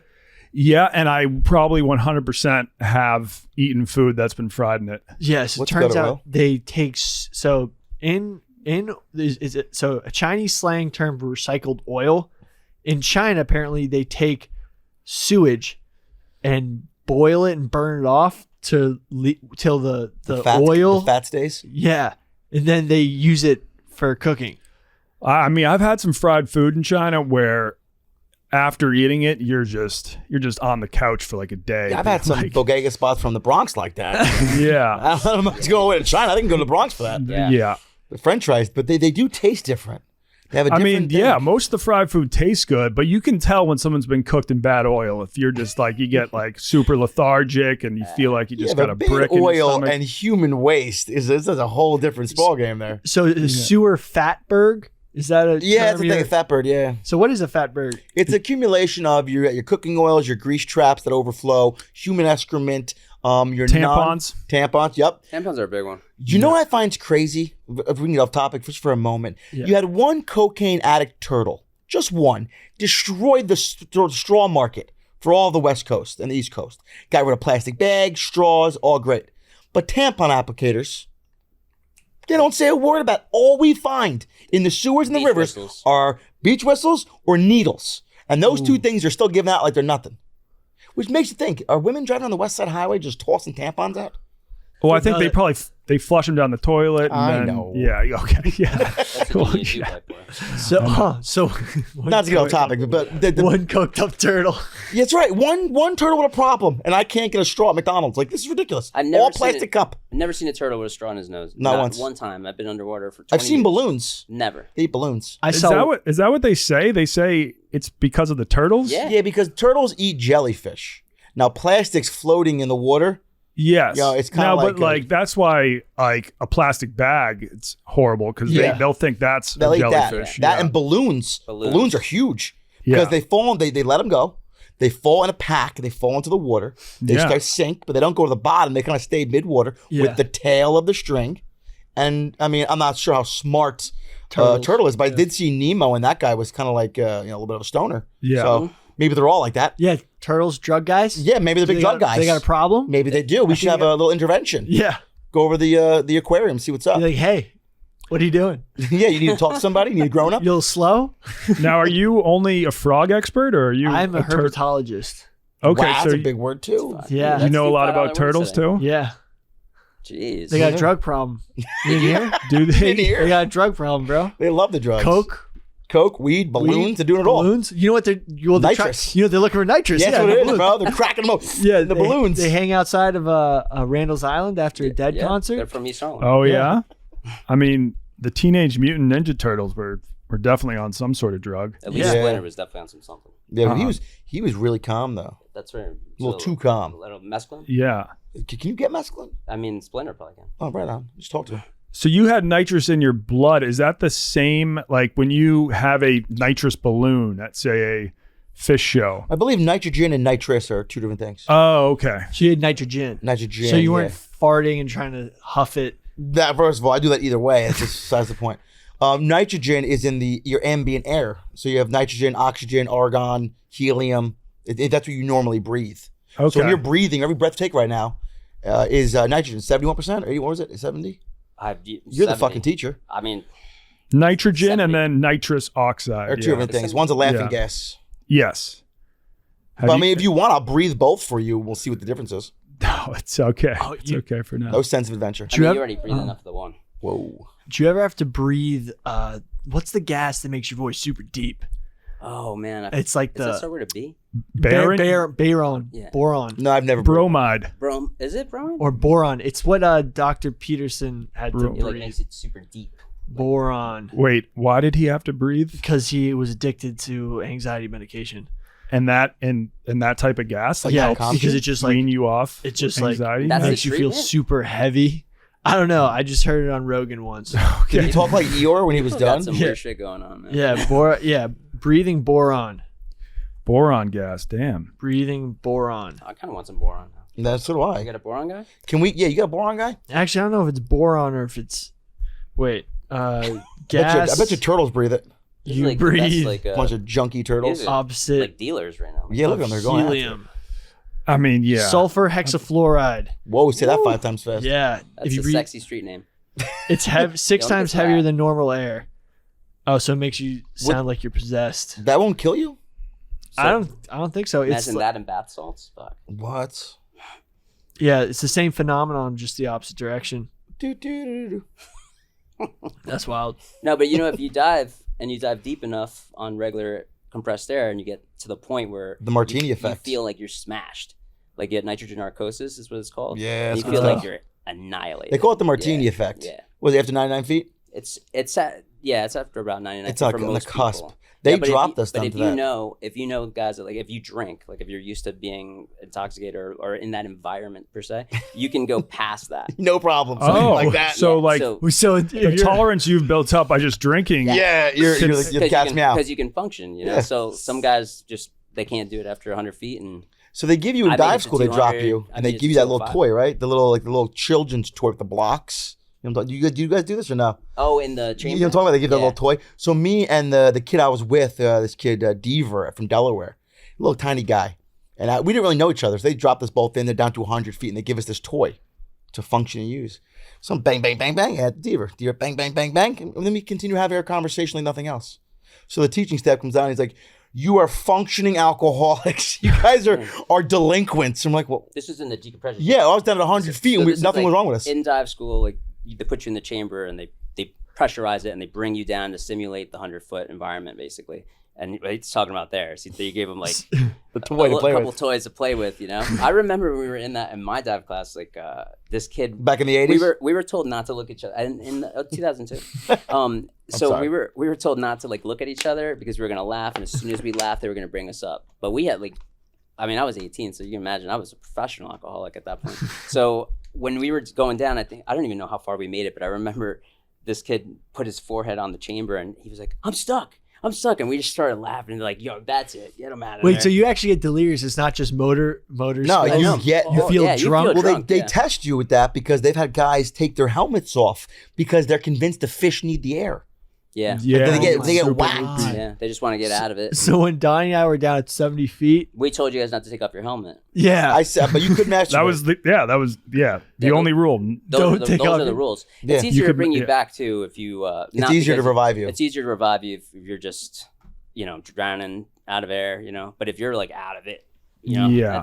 that sucks, Don't you love the drowning Brain damage. experience, buddy? The drowning experience is overrated. When you're like, I know I am in control. I know I'm not supposed to take a breath of this delicious water. I'm not going to. Yeah. And the helmet fills up. You're like, I got this. Yeah. so You're sucked up, and then you're suck that water, and you're like, you start dying. oh my god, Have you done that before? Oh yes, all yeah, it's the all the time. time. It's All the it's a time. nature. I mean, not all the time. I don't know about. It's a lot. I've had it more than once. Me too. So Yeah. you're like, Yeah, I've never had to. There are times when I'm like, fuck, I need a breath. I always get up just in time, but you guys have actually had to take that first breath of water because yeah. that's the I mean, scariest sometimes part. it happens when you're working and you're in the middle of it. So you're like, When you go to yell, it's like, how much of an asshole do you feel when you have the water in your hat and you're yelling at somebody topside Yeah. and you move and the water goes in your mouth?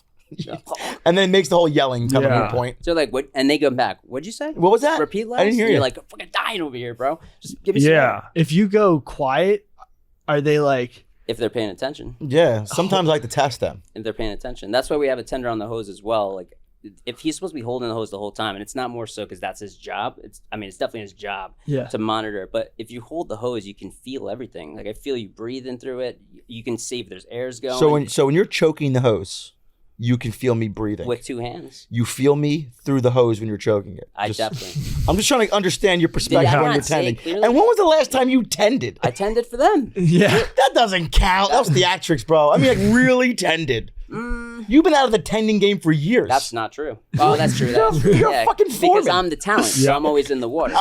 I'm the show. I'm the one doing that legendary shit.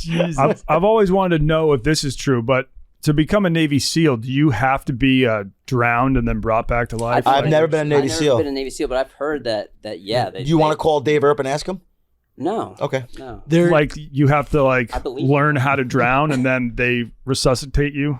I believe the training for the United States Coast Guard Rescue Squad is more labor intensive, if I'm correct, than Navy SEAL school. Underwater. The That guys is who cool. jump in to rescue you. Yeah. I believe Ashton Kutcher did a movie on Yeah. it. The Guardian. The Guardian. Good movie. Good flick. Kevin Costner's the real deal. I like Yeah, I love him. But yeah, they do like real shit though. Yeah, swim out everyone they Cody get at a the bad last rap, Yeah. but I think they are more labor That's intensive some badass shit. than the Navy SEALs. Because Navy SEAls going into a war zone, they're trying to be incognito. They're just they're keep it low key. Not disrespecting Navy SEALs. No, at yeah, all. not at all. They're bad motherfuckers. At But all. imagine going to somewhere where people are drowning, and they're gonna grab onto you. Before Yeah. the boat goes down. I think there's a bunch of that, like, I did way too much research on this when I was younger, but there's like a ton of training in the Navy SEALs where you got to swim like 50 yards underwater. You got to do underwater combat. So like basically you're underwater with a mask on. You have a bunch of guys come at you, rip your mask off, beat the shit Yeah, but out they of had you. the same thing for the Coast Guard. Yeah. Those guys have the same training. Yeah. So They I attack used you. to see my dad's training. He did the same shit to me at like 10 years old. Yeah. Do you I'm need not, a hug? I'll ripped give you a my hug. regulator. I'm not trying to brag, but I used to play really competitive sharks and minnows with yeah. friends. Oh yeah. And Solid. the rules of sharks and minnows, you can only be tagged out if your head's above water. Yeah. So it would turn into just like full-on brawls underwater, and I would always come out the victor. Yeah. We dude. played that once in my friend's hot tub. It was a 10-person hot tub. And if you position yourself, Where the fuck? I don't know if a hot tub's large enough for Yeah, it is, sharks it and is, it minnows. is. It's Is fine. this a bathhouse? yeah, it's a Russian bathhouse. Russian bathhouse. If you hold your mouth a certain way under there, the bubbles will go and keep you surviving underwater. Just so you guys know that. Oh, if you. All right, so I'm going to Yeah. try to Try that, buddy. So you try to Yeah. be a suck mermaid. one of the bubblers. Yep, suck the bubble. Put it right there. Get on it. Okay. If you're free later, we'll get in a hot tub. I'll show you. You're gonna suck the bubbler with him? Suck Yeah. the bubble. That was in the movie Waterworld when like he's underwater and he Kevin goes Costner. down and he Kevin like Costner again, he yeah. like breathes into the girl's mouth to keep Yeah, her but alive. he He had had gills. gills, He had though. gills. Yeah, Doesn't count. okay, because I was like, that wouldn't work. cheating. You just He's also- breathe in. That's cheating. He's seen dry Carbon land. It's not a dioxide. myth. No. Well, Yeah. he let Yeah. it dry. So I didn't watch Waterworld. What? Oh, that's a What the classic. I don't even know you. That's un-American. I just turned 24. I Waterworld way before my time. So what you I think saw of the that in the Universal theaters. show? Like they have a show somewhere. Universal Studios has a Waterworld show. Did you not get it? Should we No. go, fly to the airport? Let's go. Let's go to the airport and go to Universal. You need to watch that actually. Watch it for the next podcast. Okay. You never saw. I didn't see Waterworld. That's like not. I watching Team feel like you America. would love it. It's That's- right up your I alley. would. Good I'll watch movie. it. I'll watch I'm it not tonight. mad. I'm disappointed in you. Well, it's way before my time. What does that mean? Did you So get is to watch- Godfather. Bet you watch that. I did watch Godfather. Okay, that was plenty of time. Did you get to watch that Netflix? Are we putting Waterworld and Godfather? Netflix- No. Don't do that. The Last Breath. Did you guys see it? No. That's a great did you get to see documentary. it? I told you guys to watch it after. So- That's about a certain tribe of people that have like. no, that's the saturation diver that Didn't see went that. in the North Sea, went down, and the His positioning vessel umbilical that he was got on cut. lost power, and they like drifted away, and it snapped his umbilical off, and he got left down there. And my buddy Liam, his uncle works on that Topaz on that platform, and he was actually like down there for a while. I don't remember the actual name. I think it was 13 minutes. But Bottom Dwellers, a diving podcast, they talked to him. Nice shout And out. Yeah, shout out to Armando, man, for getting it done.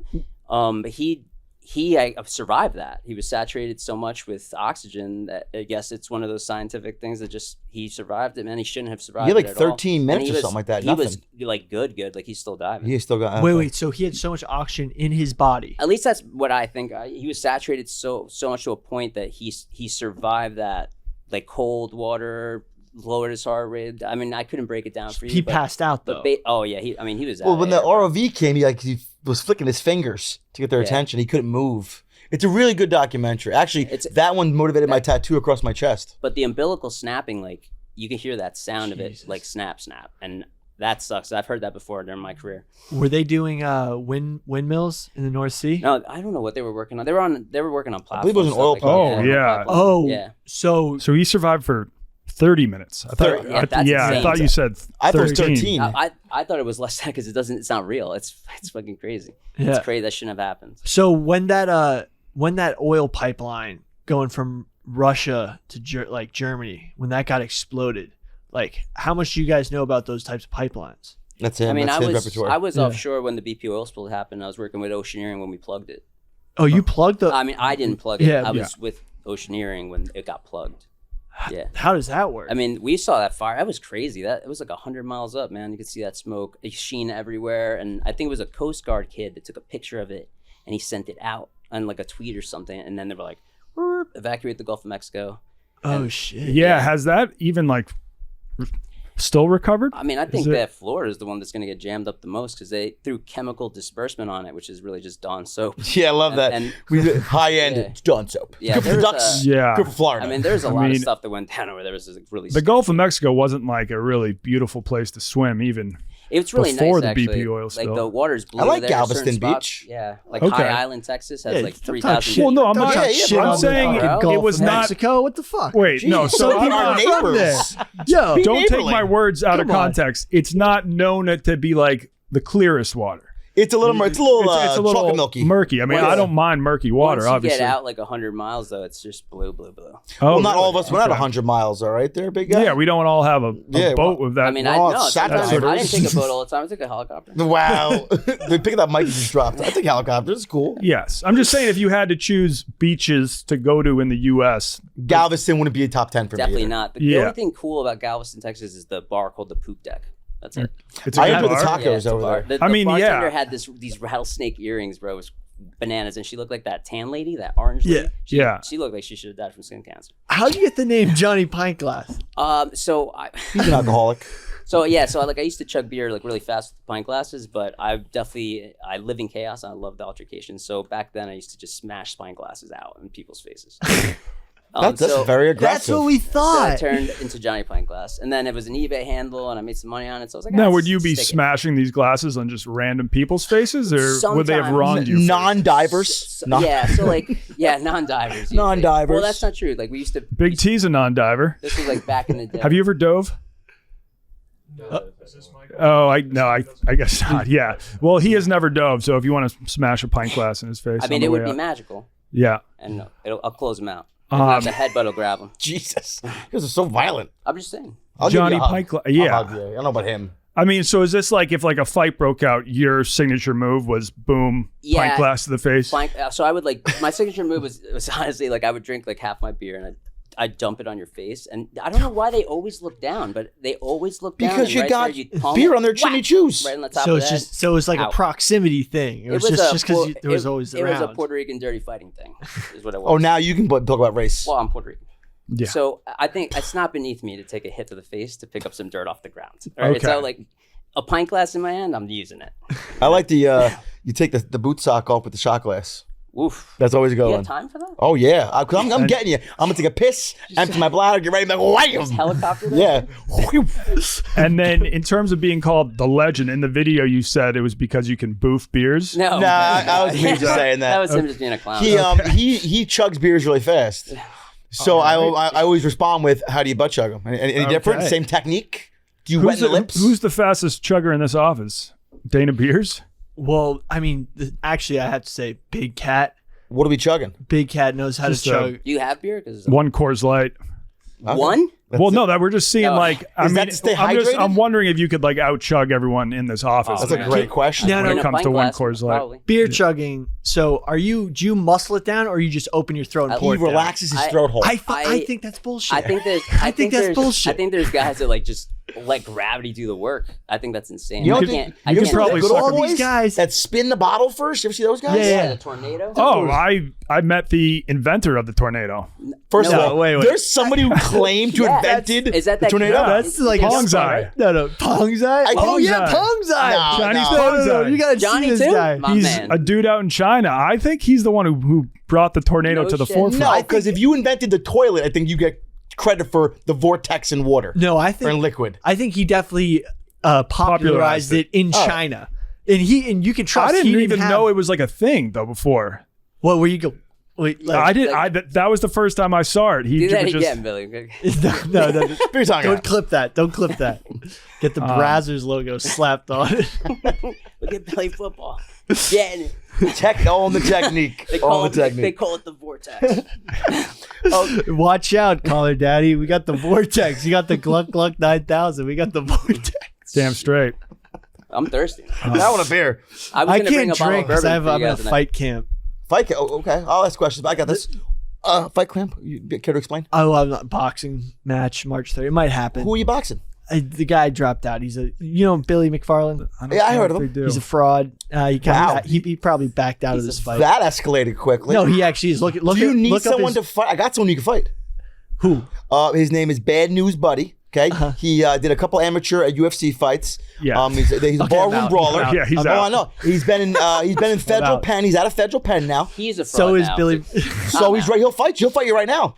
No, Billy McFarland. Look him up on your phone. Watch this. He was the guy look who up Billy McFarland who on your organized phone. Fire Fest. Click. Oh, yeah. He now he's going to do another one, right? Yeah. Click. I Click. invested in that. I gave him 17 cents and said, "Get fucked." Okay. Yeah. Click on his Solid investment. Wikipedia and then just read the first line. I will not fight Billy Football. What No, are you no. going to say? Hold on, Wikipedia. Oh, right here. It's Mine says American Billy con Football is a artist. punk. It says fraudster. Yeah, imagine your Wikipedia page just being fraud. I mean, I thought my parents would be disappointed because like dirty water, known Or for just diving in shit. Sewer diver. But I'm not known as a fraud. I mean, in some circles No. I probably am, but not on He Wikipedia. also didn't defraud people of 27.4 million. But for Yeah. are we mad Sewer because we diving didn't is think a of it? very honest day's work. I feel like you guys should be right up there with first responders. Wow, that's for a the- bold statement. Hey, everybody poops. Yo, the And first responders that helped Only you out, some clean it. Yes, Yes. who were the first responders that came to me? They were. Let me. They were a find out. great group of people. I was going from the one hospital to the other, and he was following, and I kept FaceTiming him to make sure he was still behind us. I'm like, Johnny, you there, buddy? I can't see you. Flash your high beams. I was like, I'm trying to drive, bro. And the first responders were having a great time with us, just really feeding into our bullshit. That's awesome. I enjoy. If I actually knew their names, I give them a shout out. They were great. I took the screenshots of their handles here. Hold on.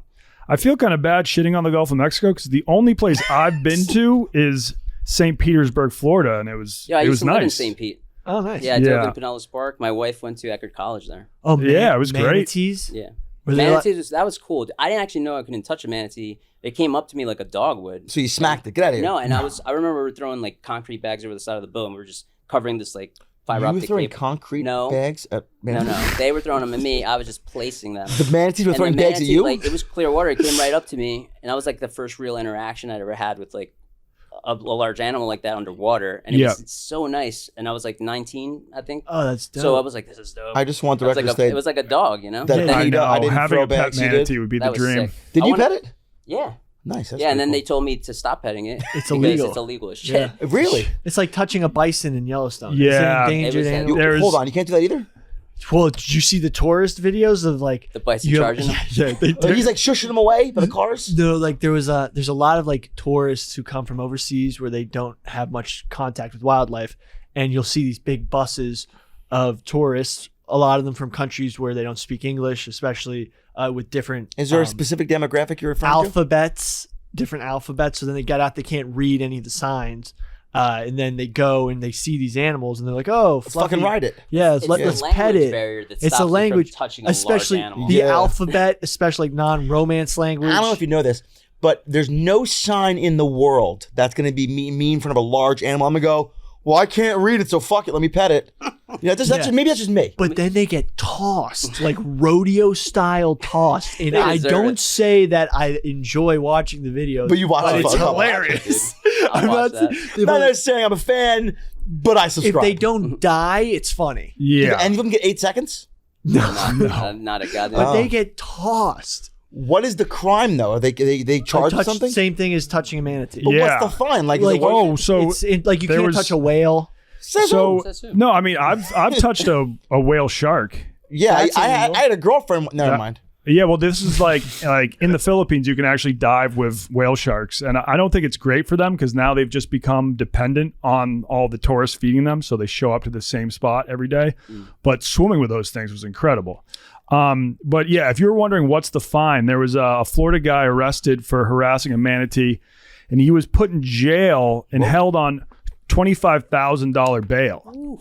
Now, how much for buffalo? I want to go ride a bison. It's got to be pretty serious. But like, yeah, You pay for that. You don't mean, have how to do you- pay a fine. You pay how do for you it with prove that? blood. With your body, yeah. A pound of flesh.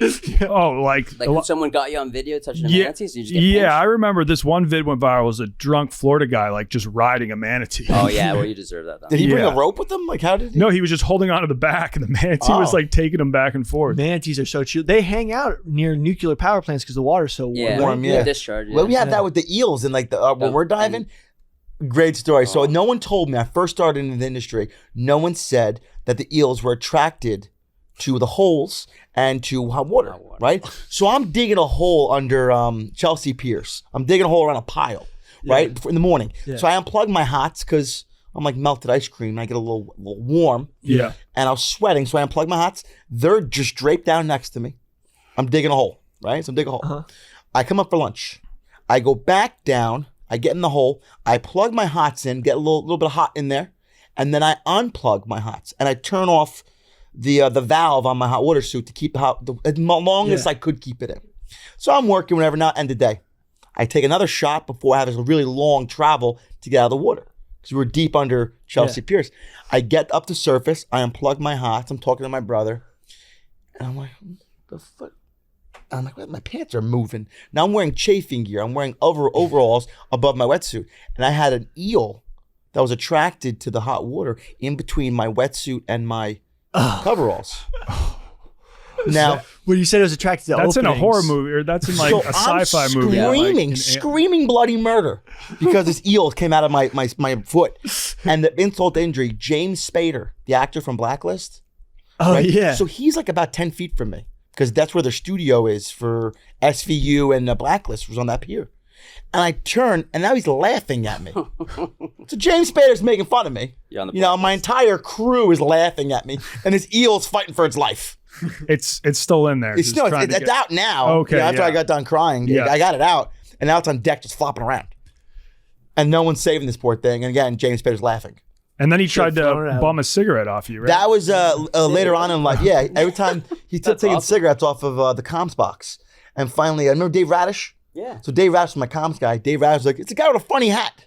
I'm like, who the fuck? Oh funny my hat? god. With the Something fedora. maybe it was like a hard hat or someone that had a different hard hat on or something like a sticker or something on it. Because Dave, I like Dave, but yeah, Dave. So Dave was like someone with a funny hat. So I just chalked up to that. It ended up being, he was fucking coming by and bumming cigarettes. Nice guy though. Gabe Not came even back- bumming. He was just walking over and taking your cigarettes. And he'd go in the car, I'm grabbing a smoke. I thought it was a worker. I thought it was someone else working. It was a big job. There was like maybe 15 divers on that location. Dude, It's I did crazy. a paper mill and oh no, it was just a screen water treatment facility in Connecticut. Like this was a long time ago. But I remember getting down to bottom and basically there's screens that they call them trialing water screens, and they just come in they're the last defense so that junk doesn't make it into their Like the water conveyor system, belt right? screens? Yeah. Yeah. So you got to go and you got to find a specific one, then you got to remove it to get inside of it. So you're instead of crawling through a sewer, you're crawling through this rectangular cut, and you got to get inside this conveyor belt basically underwater, and do an inspection in there. But when you get down that hole, it's dark. It's a concrete room, you know. And I get all the way to bottom. I was young, so we have these oh shit moments where it's like you don't want to say nothing, but you're scared out of your fucking mind. So I love those that moments. that restraint didn't happen that day. I screamed like a bitch. So I get down to bottom and my hot water suit's just pumping, you know. And I remember feeling like these little hands coming up like my wetsuit. Take They my were strong like, hand. no joke. They were like crawling and pulling my wetsuit up. I was like, oh my God, dude. I jumped up like a cat. I was like, what is that? And they're like, what's going on, John? And they're laughing, dude. So I'm like putting my feet on bottom again. And I feel it again. I was like, fuck that, dude. There's something down here. I don't know what's up. And they're like, so they're like, we'll send you a bucket. just grab it. I'm like, sure, I'm gonna grab it real quick. So I'm like hanging off this thing, and I put a milk crate down. I wound up scooping up the bottom, and as they're pulling this milk crate up, they're jumping out of the milk crate, whatever it is I had, and they're all landing on me now. So now they're all on my neck, and I'm like, oh my God, up on me, dude. So I get out of there. I wound up being like the mud puppies, the salamanders. Oh. And I'd never seen one before. Oh. But they were strong. Dude, how about the horseshoe crabs? You ever get those and you grab them? Dude, the Tell me horseshoe that- You're like, what the crabs fuck? they walk right on top of you when you're working sometimes. Horseshoe crabs are cool. And regular Universal crabs. blood. One of Yeah. the only crabs people don't eat. I've never heard of someone But who eats horseshoe crab. We use their blood, blood, for yeah. medicine. Yeah, They're yeah. bright And makeup. blue. They're running low now. It's I big think money. That's real Yeah. big money. The crabs, the regular crabs. I'm not sure any kind of species of them. Yeah, as a diver, you can vouch for this shit, dude. If there's a crab in front of you, right, like on the bottom, it's like, Angry. you know damn fucking well there's 20 behind you. They travel in man. packs. They're they call them pods. And there's always like one, like in my eyes, like a one scout that comes Yeah. down, like distracts you. And the other ones are walking behind you. Well, the other one will eat you. Why step you on go. them? Yeah. Get out of they're here. rough. If Yeah. you're dead, they'll just eat your whole body.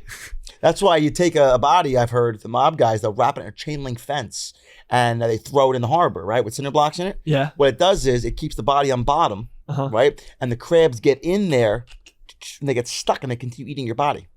Oh my God. Yeah, so that I makes don't sense. know who it was. It's, That was it's foreman. organic. Yeah, someone said it's delicious, vegan friendly.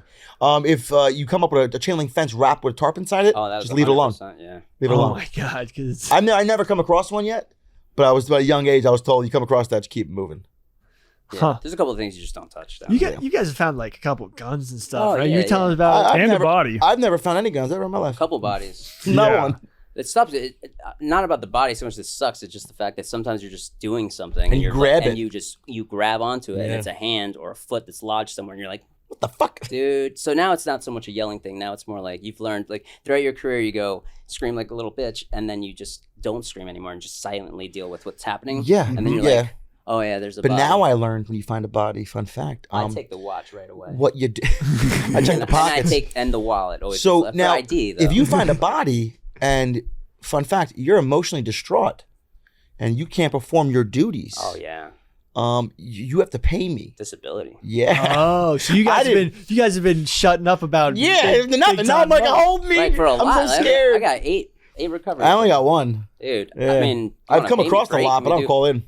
Well, if you got 8, you probably still could get back pay. Man. Yeah, Like, call hey, and I say saw now. 8 bodies. I'm scared. Yeah, I'm really. scared. I can't I'm go in so swimming scared, pools. I can't even take a shower. The water hitting. Yeah, me. it's bad. It's bad news. Now I smell. My wife's leaving me. Yeah, Yeah, I'm scared in English and in Spanish. So Yeah. I get paid by both. Dos. Those. Dos, yeah. Oh, man. But what were you saying about the So clear- dumb. It's so dumb. Whatever. the clearance? Like a lot of cops won't even like show up because they don't want to take on a So yeah, we clearance rate. found body parts. I came across a femur. So I found a bone, and I took a photo of it. And I sent it to a friend of mine who's a surgeon, and I was like, "Hey, what do you think this is?" He goes, "That's a female femur bone, dead to rights." I was like, "That was a quick diagnosis. Really? How can you be so sure?" I had a dollar bill next to it because let's face it, I've watched The Bone Collector quite a few times. I knew to put the dollar bill there, so I had to unroll the dollar bill, lay it down, straighten it out, put it there next to it, and when I called, he said, "Yeah." So he called it in. And we waited and waited and waited. 2 days later, dos days later, Thank you. they showed up and they picked it up. We've had bodies hit the pavement and they're covered with a tarp and they're coming 6-7 hours later to get them.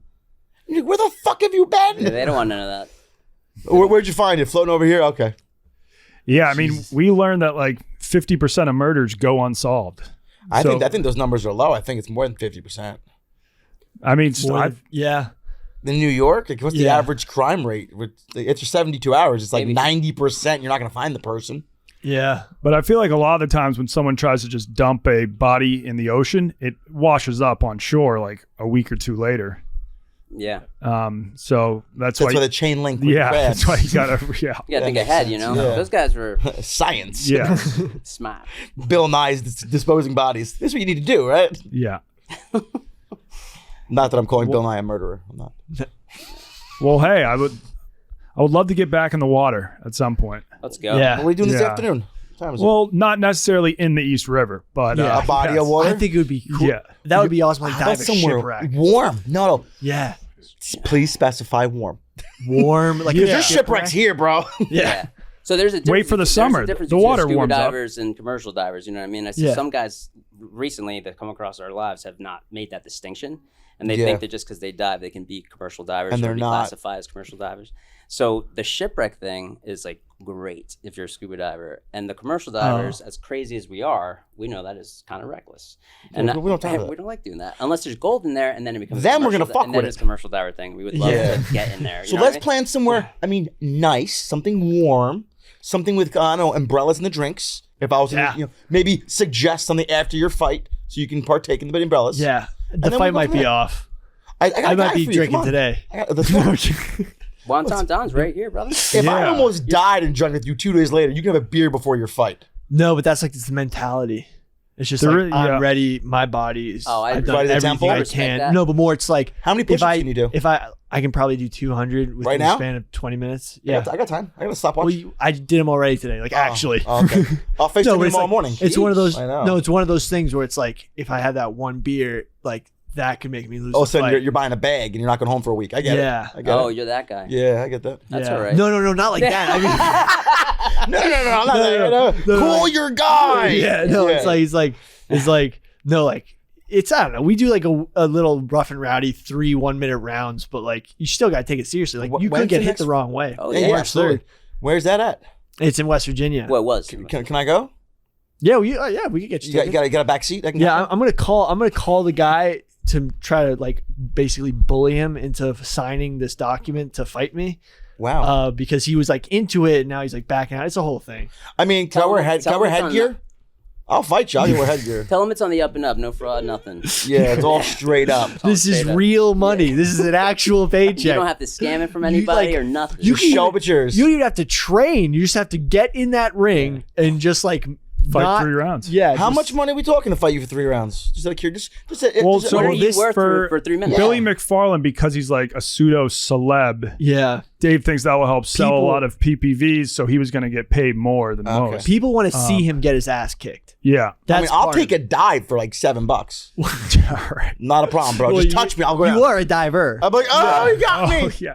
This is a legend. Save No, me. you gotta not talk when you hit the deck. Oh, okay, yeah, I'm quiet. Come on. And also, you It's my would need first some time taking a real dive. beef. Like, our boss isn't going to let you fight Billy because he knows you guys don't have actual beef. Yeah, I'm actually like Billy McFarland scamming people at the, You don't like it. after like fucking talking to him and him just like trying to like worm his way out of this like with all sorts of shit. I actually want to beat the shit out of him now. He's like Wow, pissed me so off. it's no longer like about you want to just throw hands. Yeah, it's Oh, like bare okay, knuckle shit. you know, Bring him to the bar. Let's Yeah, do dude, this. like bro. literally easily. No, but he could have Hit him with a easily pint glass. made. Yeah, don't be a bitch. I'm gonna We fight could have guys. both easily made a shit ton of money from this fight, and he's just like, But do you walk think away. He he doesn't needs want the none of money? that. Well, Maybe he he- doesn't need it. Oh, no, he really needs it. Oh, does he? like he's got restitution. Like he needs money. Well, you beat up Jose Canseco already, so Yeah. like, you already have Yeah, some when cred. you said that on the boat, That was- I'm not gonna lie to you. I was a little like bullshit. I was like, Yeah. I I'm like said- this I said- fucking guy. I said- Yeah, okay, yeah, he did, I was right? like, Google that when he And I'm graduated high on the boat school. like this.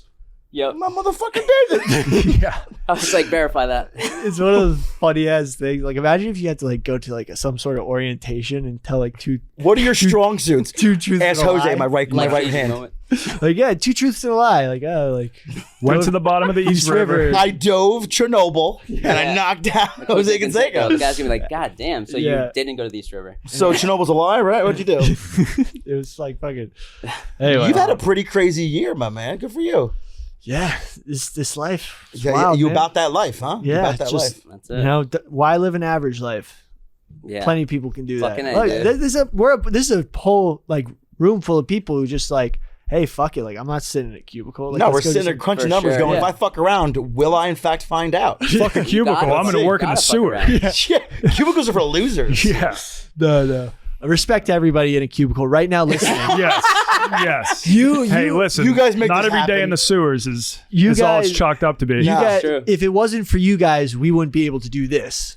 Wow. So this No, I think I still would. I don't think they really get Yeah. Yeah, people would still shit. With the Yes, yeah. You would so. still have a Cubicle. job. without the cubicle, we would be nothing. So thank you, cubicle. Are you thanking the people in the cubicle or the cubicle itself? I mean, whatever they're doing is helping society function. Or what if they're scamming people? Well, then Then what? Selling subprime mortgages. I mean, You know, it's a real thing. Yep. It is. Scammers. I mean, there's a place in society for scammers. It's called India. It's to called the fuel. Bronx. Yeah, that's what it's called. It's to someone's got to like be in the prisons and help the prison guards make money. Like That is the worst outlook I've ever heard about Yeah. prisons in my That's not life. it, It's a circle of life. Yeah, the big The ones eat the prisoners little get ones. arrested, Yeah, someone- and even then Pelican Bay has they some give people structure. jobs. everyone's got like a job. Like if it wasn't for scammers, a lot of people would be unemployed. To find them. That's fair. Yeah. Huh. Yeah, every job keeps the Circle of life. economy running. Yeah. So if we want to go find some shipwrecks, look up the guy Clive Cussler. He was he was an author. Yeah, he was an author, but he also started his own like shipwreck exploring company and found a lot of. He found the ship that sunk the U-boat that sunk the Lusitania, which started World War I. He found the American Civil War ship, the CSS H.L. Henley. He found the first Confederate ironclad warship. I've seen that. And he passed away not too long ago. He passed away in 2020. We really could use them for the So the world needs a new shipwreck discoverer We of sorts. actually work with the guy Vadim dove some Lusitania stuff, didn't he? Yeah, he dove it. Yeah. He and- Bob dove the dove it. Lusitania. Bob did it dove it and too. while we were in Brooklyn at Brooklyn Park rebuilding that, you're welcome. They No big I deal. found 300 pounds of copper, like ignorant, just like solid copper block. Yep. And my boy Mike Dion like helped me pull it out of the water, and it's in my basement. Can I have honestly. half of it? I think everyone wants half. Dude, I want to touch it. But I think it actually belongs in a museum. And someone told me they're like the Lusitania used to dock there, drop stuff off, and I'm like, said that. I don't know. He did. I don't know why it would be shaped the way it's shaped because it looked like a ballast weight. So I got to find like someone that's specialized in that because I mean all the people on Google and no one has What an if you image. call of the anything Museum of like Natural I History? got They've a been list honest of lately. list of experts that. Yeah. I can ask. Wow.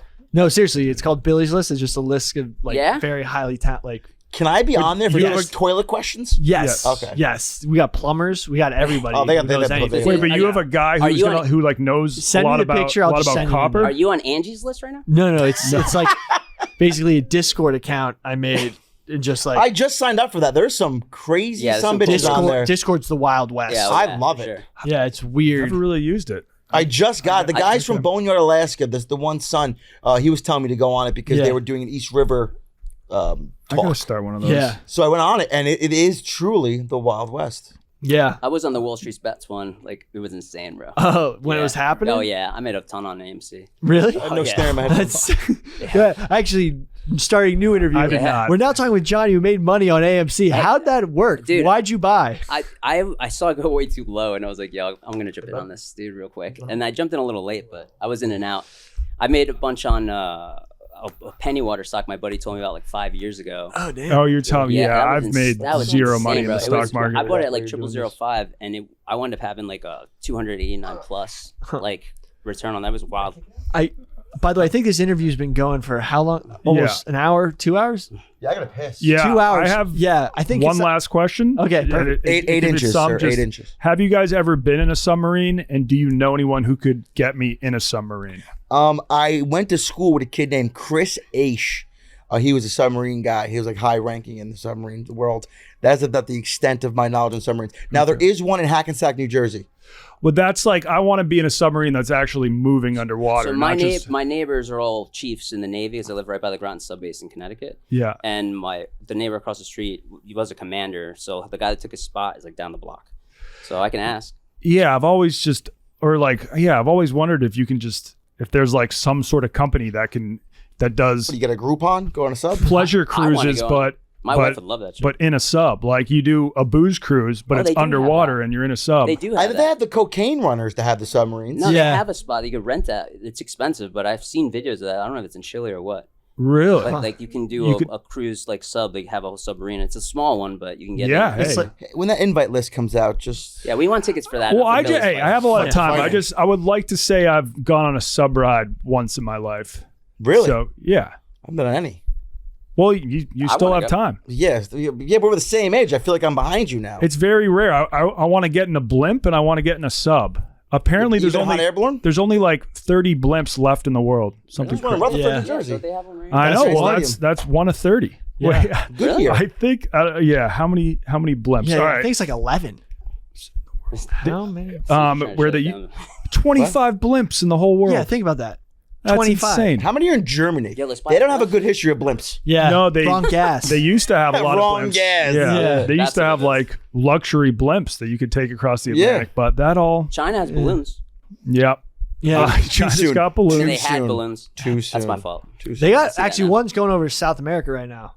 Yeah. dropping balloons everywhere. Probably just Yeah. get a rocket to it. Watch the turtles are gonna grab it. Well, they Full circle. Full circle. Got him. All right. Well, we can wrap up the gotta wrap interview. it up. Thanks for coming in. Thanks for having Thanks for us. having come me. again. Wow, Love Yes. to have you. This Yep. has been- I'll be here tomorrow at think- 4. I think this is the longest macrodosing interview ever. Set records. Is that good or Yeah. bad? I mean, That's great. But you I mean, guys have done macro dosing episodes that have been like 4 hours. Yeah. Now, and do stuff, we but yeah. get mushrooms when we leave? Is that complimentary? Oh yeah. No, so that's there's only a at the live bodega. shows. You got a wing, show them your ass. You go to the bodega Gotcha. and then just ask for like the chocolates, and They know. they'll Oh. So that's courtesy of us. That's totally not like backwards like legal in New York. You can actually just buy mushrooms at the bodega. Really? Yeah, It takes it's the fun wild. out of it, no? Yeah, Yeah, it in does. like a candy bar. She's Yeah. like, yeah, it does. Yeah. There's one guy, Larry, I used to love him. He had to sit on his lap to buy something. It was so weird. That's weird, bro. He had the best stuff, though. High school was All right. weird. And now back to our regular scheduled programming. Okay, welcome back to Macro Dosing. Hope you enjoyed the interview. They obviously had a lot of technical terms they discussed. I don't know if you could follow all of it, but I'm sure you got the gist. I don't think we need to go over much more diving stuff. No, Yeah, they really hit every nail on the head. we covered a lot of ground. So I think, unfortunately, a lot of the other people in the room just were chilling during the interview, and we need to reawaken them to rejoin the podcast. Welcome back, guys. Hey, Yeah. Big T. They- Hey, Mad Dog. Hi. Hey, Avery. What's up? Do you want to talk about the fact that it's our 100th episode? We didn't talk about Technically, we're it's not. 99 We're and a not. half. This is the lost episode. 99.5. Yeah, it's like the arrow hitting the target continuum, where you like, if you like cut in half every time an arrow gets to the target, like it never touches the target. If you just keep halving the distance till it gets there. Yes. Now, you guys are including the nano dosings in No. the... Okay, no. Basically, it's 100 topics that we've All right, covered. let's go. Yeah. But also, we have no adult supervision right now. Donnie, you're the adult. Yeah, you're the adult Yes, here. I'm the adult in the room. Arian had to bounce. Yeah. I don't know if he had a bunch of diving questions or not. Uh, If he does, I can get those answered for you, Arian. Don't worry. the Archer's Paradox. The Archer's Paradox. Are we Yeah. going to dive into that right now, or are we going to Nope, wrap up the pod? Actually, it's the wrong one. Okay. Wait. Big T, thanks for being a good sport and hopping off the couch for them. Yeah, it Yeah. was good. I the mic over there didn't work, so Yes. I don't know. I didn't know a lot about diving to begin with, but Have you ever dove? I was wondering that. in a pool Okay. Have you off ever a used diving board. scuba gear? No, Would you ever use that? To say if you No. were down in the Caribbean, wanted to. no. I did over Christmas. I got talked into snorkeling, and I hate the ocean. I hate fish. I got talked into snorkeling. That's as much as I'll ever do. Where'd you do it? It wasn't St. Lucia. It was some Aruba maybe. Okay. No, it wasn't Aruba. Somewhere down there. I don't know. Okay. I don't remember which island it was. And did Somewhere. you enjoy it? Once I got over how much I hate the ocean, we were thankfully high enough that like all the fish and stuff were below us Yeah. by a pretty significant margin. So that was okay. I If mean, they but were like coming when up, you're snorkeling, you're on the surface of the water, so I assume all the fish are going to be below you. it was like pretty deep. It wasn't like, if they were like right below me, I wouldn't do it. Oh, okay. They were okay. So you're like, They were probably 15 feet below Mhm. you. so sea life makes you uneasy. Hate it. Okay. Oh, that's a shame. Yeah, not a fan. Yeah. I knew Trent always hated the ocean, but now he just booked a trip to Hawaii, which sounds like a weird place to go if you hate the ocean. Well, he's from a landlocked state, right? Yeah, and he always used to write blogs about like how much he hates the ocean. And You Yeah. can just like chill that. on the beach. It's low-key a Midwestern thing. Yeah. The landlocked states just don't fuck with the ocean. No, not at all. And you grew up landlocked, right? No, Georgia. Georgia. Georgia's got Yeah, a- but did you grow up like near the coast of Georgia at all, No. or pretty far inland? But it's not a landlocked state though. We have No. There- You guys have got there a are beautiful beaches. coastline. I went to Savannah, Georgia over Wait, this past Christmas. It was beautiful. Is it on the Gulf of Mexico? No, you know where Georgia is. Donnie doesn't recognize Gulf of Mexico. Also, I was No, going I to say, do. and you said St. Petersburg, Clearwater, Florida, great beach. Yeah. No, I enjoyed the coast there, so I felt bad about shitting on the Gulf of Mexico. You're Gulf No. of Mexico slanders. I was more thinking of like the Alabama coast. Like I don't know, does like Mobile, Alabama have any nice beaches? I don't know. Some people like to go down there. I don't, but like the Florida Gulf Coast, Naples, great beach. Yes. Yep. I'm going to Florida next week. I'm so excited. You go into the blue collar Gulf of Mexico side or the ritzy Atlantic Caribbean side? I think I'm going ritzy. What city is it? Yeah. Going to somewhere near Sarasota. I'll give you that much. I actually don't know where Sarasota is. Yeah, I assume you're going to the ritzy side. There's nothing wrong with that. Oh, By the way, just like to. Oh no. am I? I was going to say, I think Sarasota is the Am Gulf I blue collaring Coast. it? Blue collar, baby. Yeah. Let's go. I know where I am. Well, enjoy the Gulf Sarasota's Coast. like, there's a lot of money in Sarasota. yeah. Yeah, Naples too. Naples is really rich. Yeah, Let's Naples go. is You're going to have a nice. blast. I know. I'm taking like a little President's Day getaway. You deserve it. Thanks, Donnie. Mad But yeah, Doug does work hard. Thanks, guys. Enjoy that. Oh, Vacation. are we off on Monday? Yeah, I'm President's not. Day. Yeah. I don't think we I don't like think we so. are. We don't. Well, Billy's No. in fight camp. No days off. I guess. Just want to make correction. Zoom is not a Chinese company, but some of its shareholders are. So I don't think they may be selling all the data to China. I think we just wanted to correct that. It's You getting not. flamed for that Yeah. take? Well, there's I don't know. TikTok is, though, selling our data Yeah. to China. That's been confirmed, right? Yeah. Oh, yeah.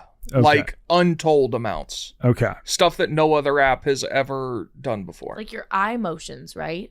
Like I don't know all of it, but it's an outrageous amount of stuff. They know our eye motions? Fuck. or you know what I mean? Like where Yeah. you look on the screen. Oh, and how yeah, long. yeah. So they can see us when we're scrolling. So I Also, think it's so. listening through your microphone. holy shit. Yeah, that's been happening a lot. I'll say something, then I'll open up my app and boom. I'll open up my phone and boom, it's there, whatever I was talking about. Oh yeah. Also, Shit before is we go, I weird. just want to thank all the Macrodosians. They are flooding the New Jersey Performing Arts Center social medias with justice for Big T and boycott NJ Pack. We love to see that. Thank you guys. Big T, any update on Big T mowers? So I think Thursday night we're gonna have a stream. Well, that would technically be tonight. Right. But so we're gonna work on it. We're recording today, Wednesday. We're gonna try to do a test run today just to see if it'll work. And if all goes well, we will stream tonight, which is Thursday. We'll do a nice little stream, have everybody come on. And if not, we might push it back like a week until we can like get it finite and good. At some point soon there will be a stream. Yeah, for sure. With merch. Merch is coming out. We're already in the works with that. We also we're going to do like our 100th episode celebration when everyone comes back. We'll have merch for that as well. Very exclusive. I think we're only releasing like 100 shirts, so look forward to that. Sweet. Oh, did you guys see that they're designing medieval weaponry for the Chinese-Indian border war? Did you see that? No. For some reason that slipped Dude, my dude, that I This had sounds to, I like just a remember this this. full morning. podcast. I just remember episode that. topic. So you know how China and India's like border skirmishes? Yeah, I've seen They're the not, fights. yeah, they're not allowed to use guns, and they're Mhm. just like there's been videos of them just fist fighting each other in like one of those Or just Russian- using like sticks. Yeah. Well, now they're just coming out with straight up medieval weaponry. So like Like a mace. yeah, spiked mace, like You know what my favorite medieval weapon is? I forget what What? it's fucking called. It's that thing that's like, it's like an axe, but it's also got a point to it. I know what you're talking about. Looks fucking sick. A halberd. Yeah. Halberd, dude. I could do so much damage with a halberd, but I'm happy I don't have to. Here, let me send it. So, not enough people are talking about the fact that nuclear powers India and China are developing medieval combat weapons for fighting the Himalayas because they agreed not to use guns. So, yeah, the Chinese developed a straight up mace. Let me send this to the group. It's freaking wild. It's like modern soldiers holding maces. And I would much rather get shot than hit with a mace. Yeah, it's much more sterile. Donnie, I just sent it to you. That's my argument about getting knifed versus being shot. Like, getting shot is sterile. Yeah, because the bullet's so hot, it kills all the germs. Yeah, okay. like, imagine if someone stabs someone with a knife and stabs you with the knife. Did you check. Isn't that insane? Oh, yeah. Yeah. Fuck. Yeah. For those listening at home, there's like... Yeah, that's a mace. It's just like a... It's like a instead of a staff. ball, it's like a long mace. Yeah, it's like a spiked, like the tail of an ankylosaur. Yeah, that's spot on. Or like a dildo with a bunch of spikes coming out of it attached to a pole. Yeah. A black dildo. Medieval weapons. India and China. Well, maybe that will Yeah, let's end it on that. Yeah, I hopefully the mace leads to an end of the skirmishes, because they're all like, nope, this isn't worth getting maced over. Yeah, just hopefully more videos leak so we can see this medieval. We can see this thing in action. Maybe make it pay-per-view. Oh, you know a video we should do. Have you seen the medieval like fights where the people put on armor and like fight each other with like dulled weapons? I've seen people doing that. Yeah, I think that would be a sick video. Yeah, if we can find people doing it around here. Yeah, I think there's like a New York City medieval combat gym. Like LARPers or no, like they're straight like up. These are the serious. real deal. They're like cool LARPers. Like medieval throwdowns. All right. Any voicemails before we leave? Do you want to do some? I think I have like 2. Sure. Is it should we do it without Arian PFD? No, we should save him, honestly. Yeah, let's All right. Let's save them. Okay. All right. Thanks for listening, guys. Hope you enjoyed it. Love you guys. See you guys for Nanodose and then for our 100th episode celebration. We're gonna dress up like old people, like it's the 100th day of kindergarten. We're gonna do like 100 day of schools type stuff. Your favorite 100 day of school thing, DM it to any of us so we can do it and live out our dreams of 100 days. Did you ever have to bring in like 100 of something? Yeah. Well, let's do that. We did the toothpicks. I never knew that was even a thing to celebrate. Yeah. Your 100th day of school. It was I've never always heard of this either. It was always around Valentine's Day. God. Like it was always around this time of year. So I was brought in 100 of the little chalk hearts with the little like "call me" on it. Dude, I just first I've heard of remembered a it. kid. This is like blast from the past memory. Like a kid brought in $100 bill. Oh, good one. And it was like everyone, and it was the back when like $100 was just like Yeah, unfathomable. because you were in kindergarten. Yeah, and you're just like, what the fuck? This kid brought in $100? Like he can like buy the school. Meanwhile, I had like 100 toothpicks. Just because I was like, Mom, Dad, I need 100 things. And they're like, here's the toothpicks. Yeah.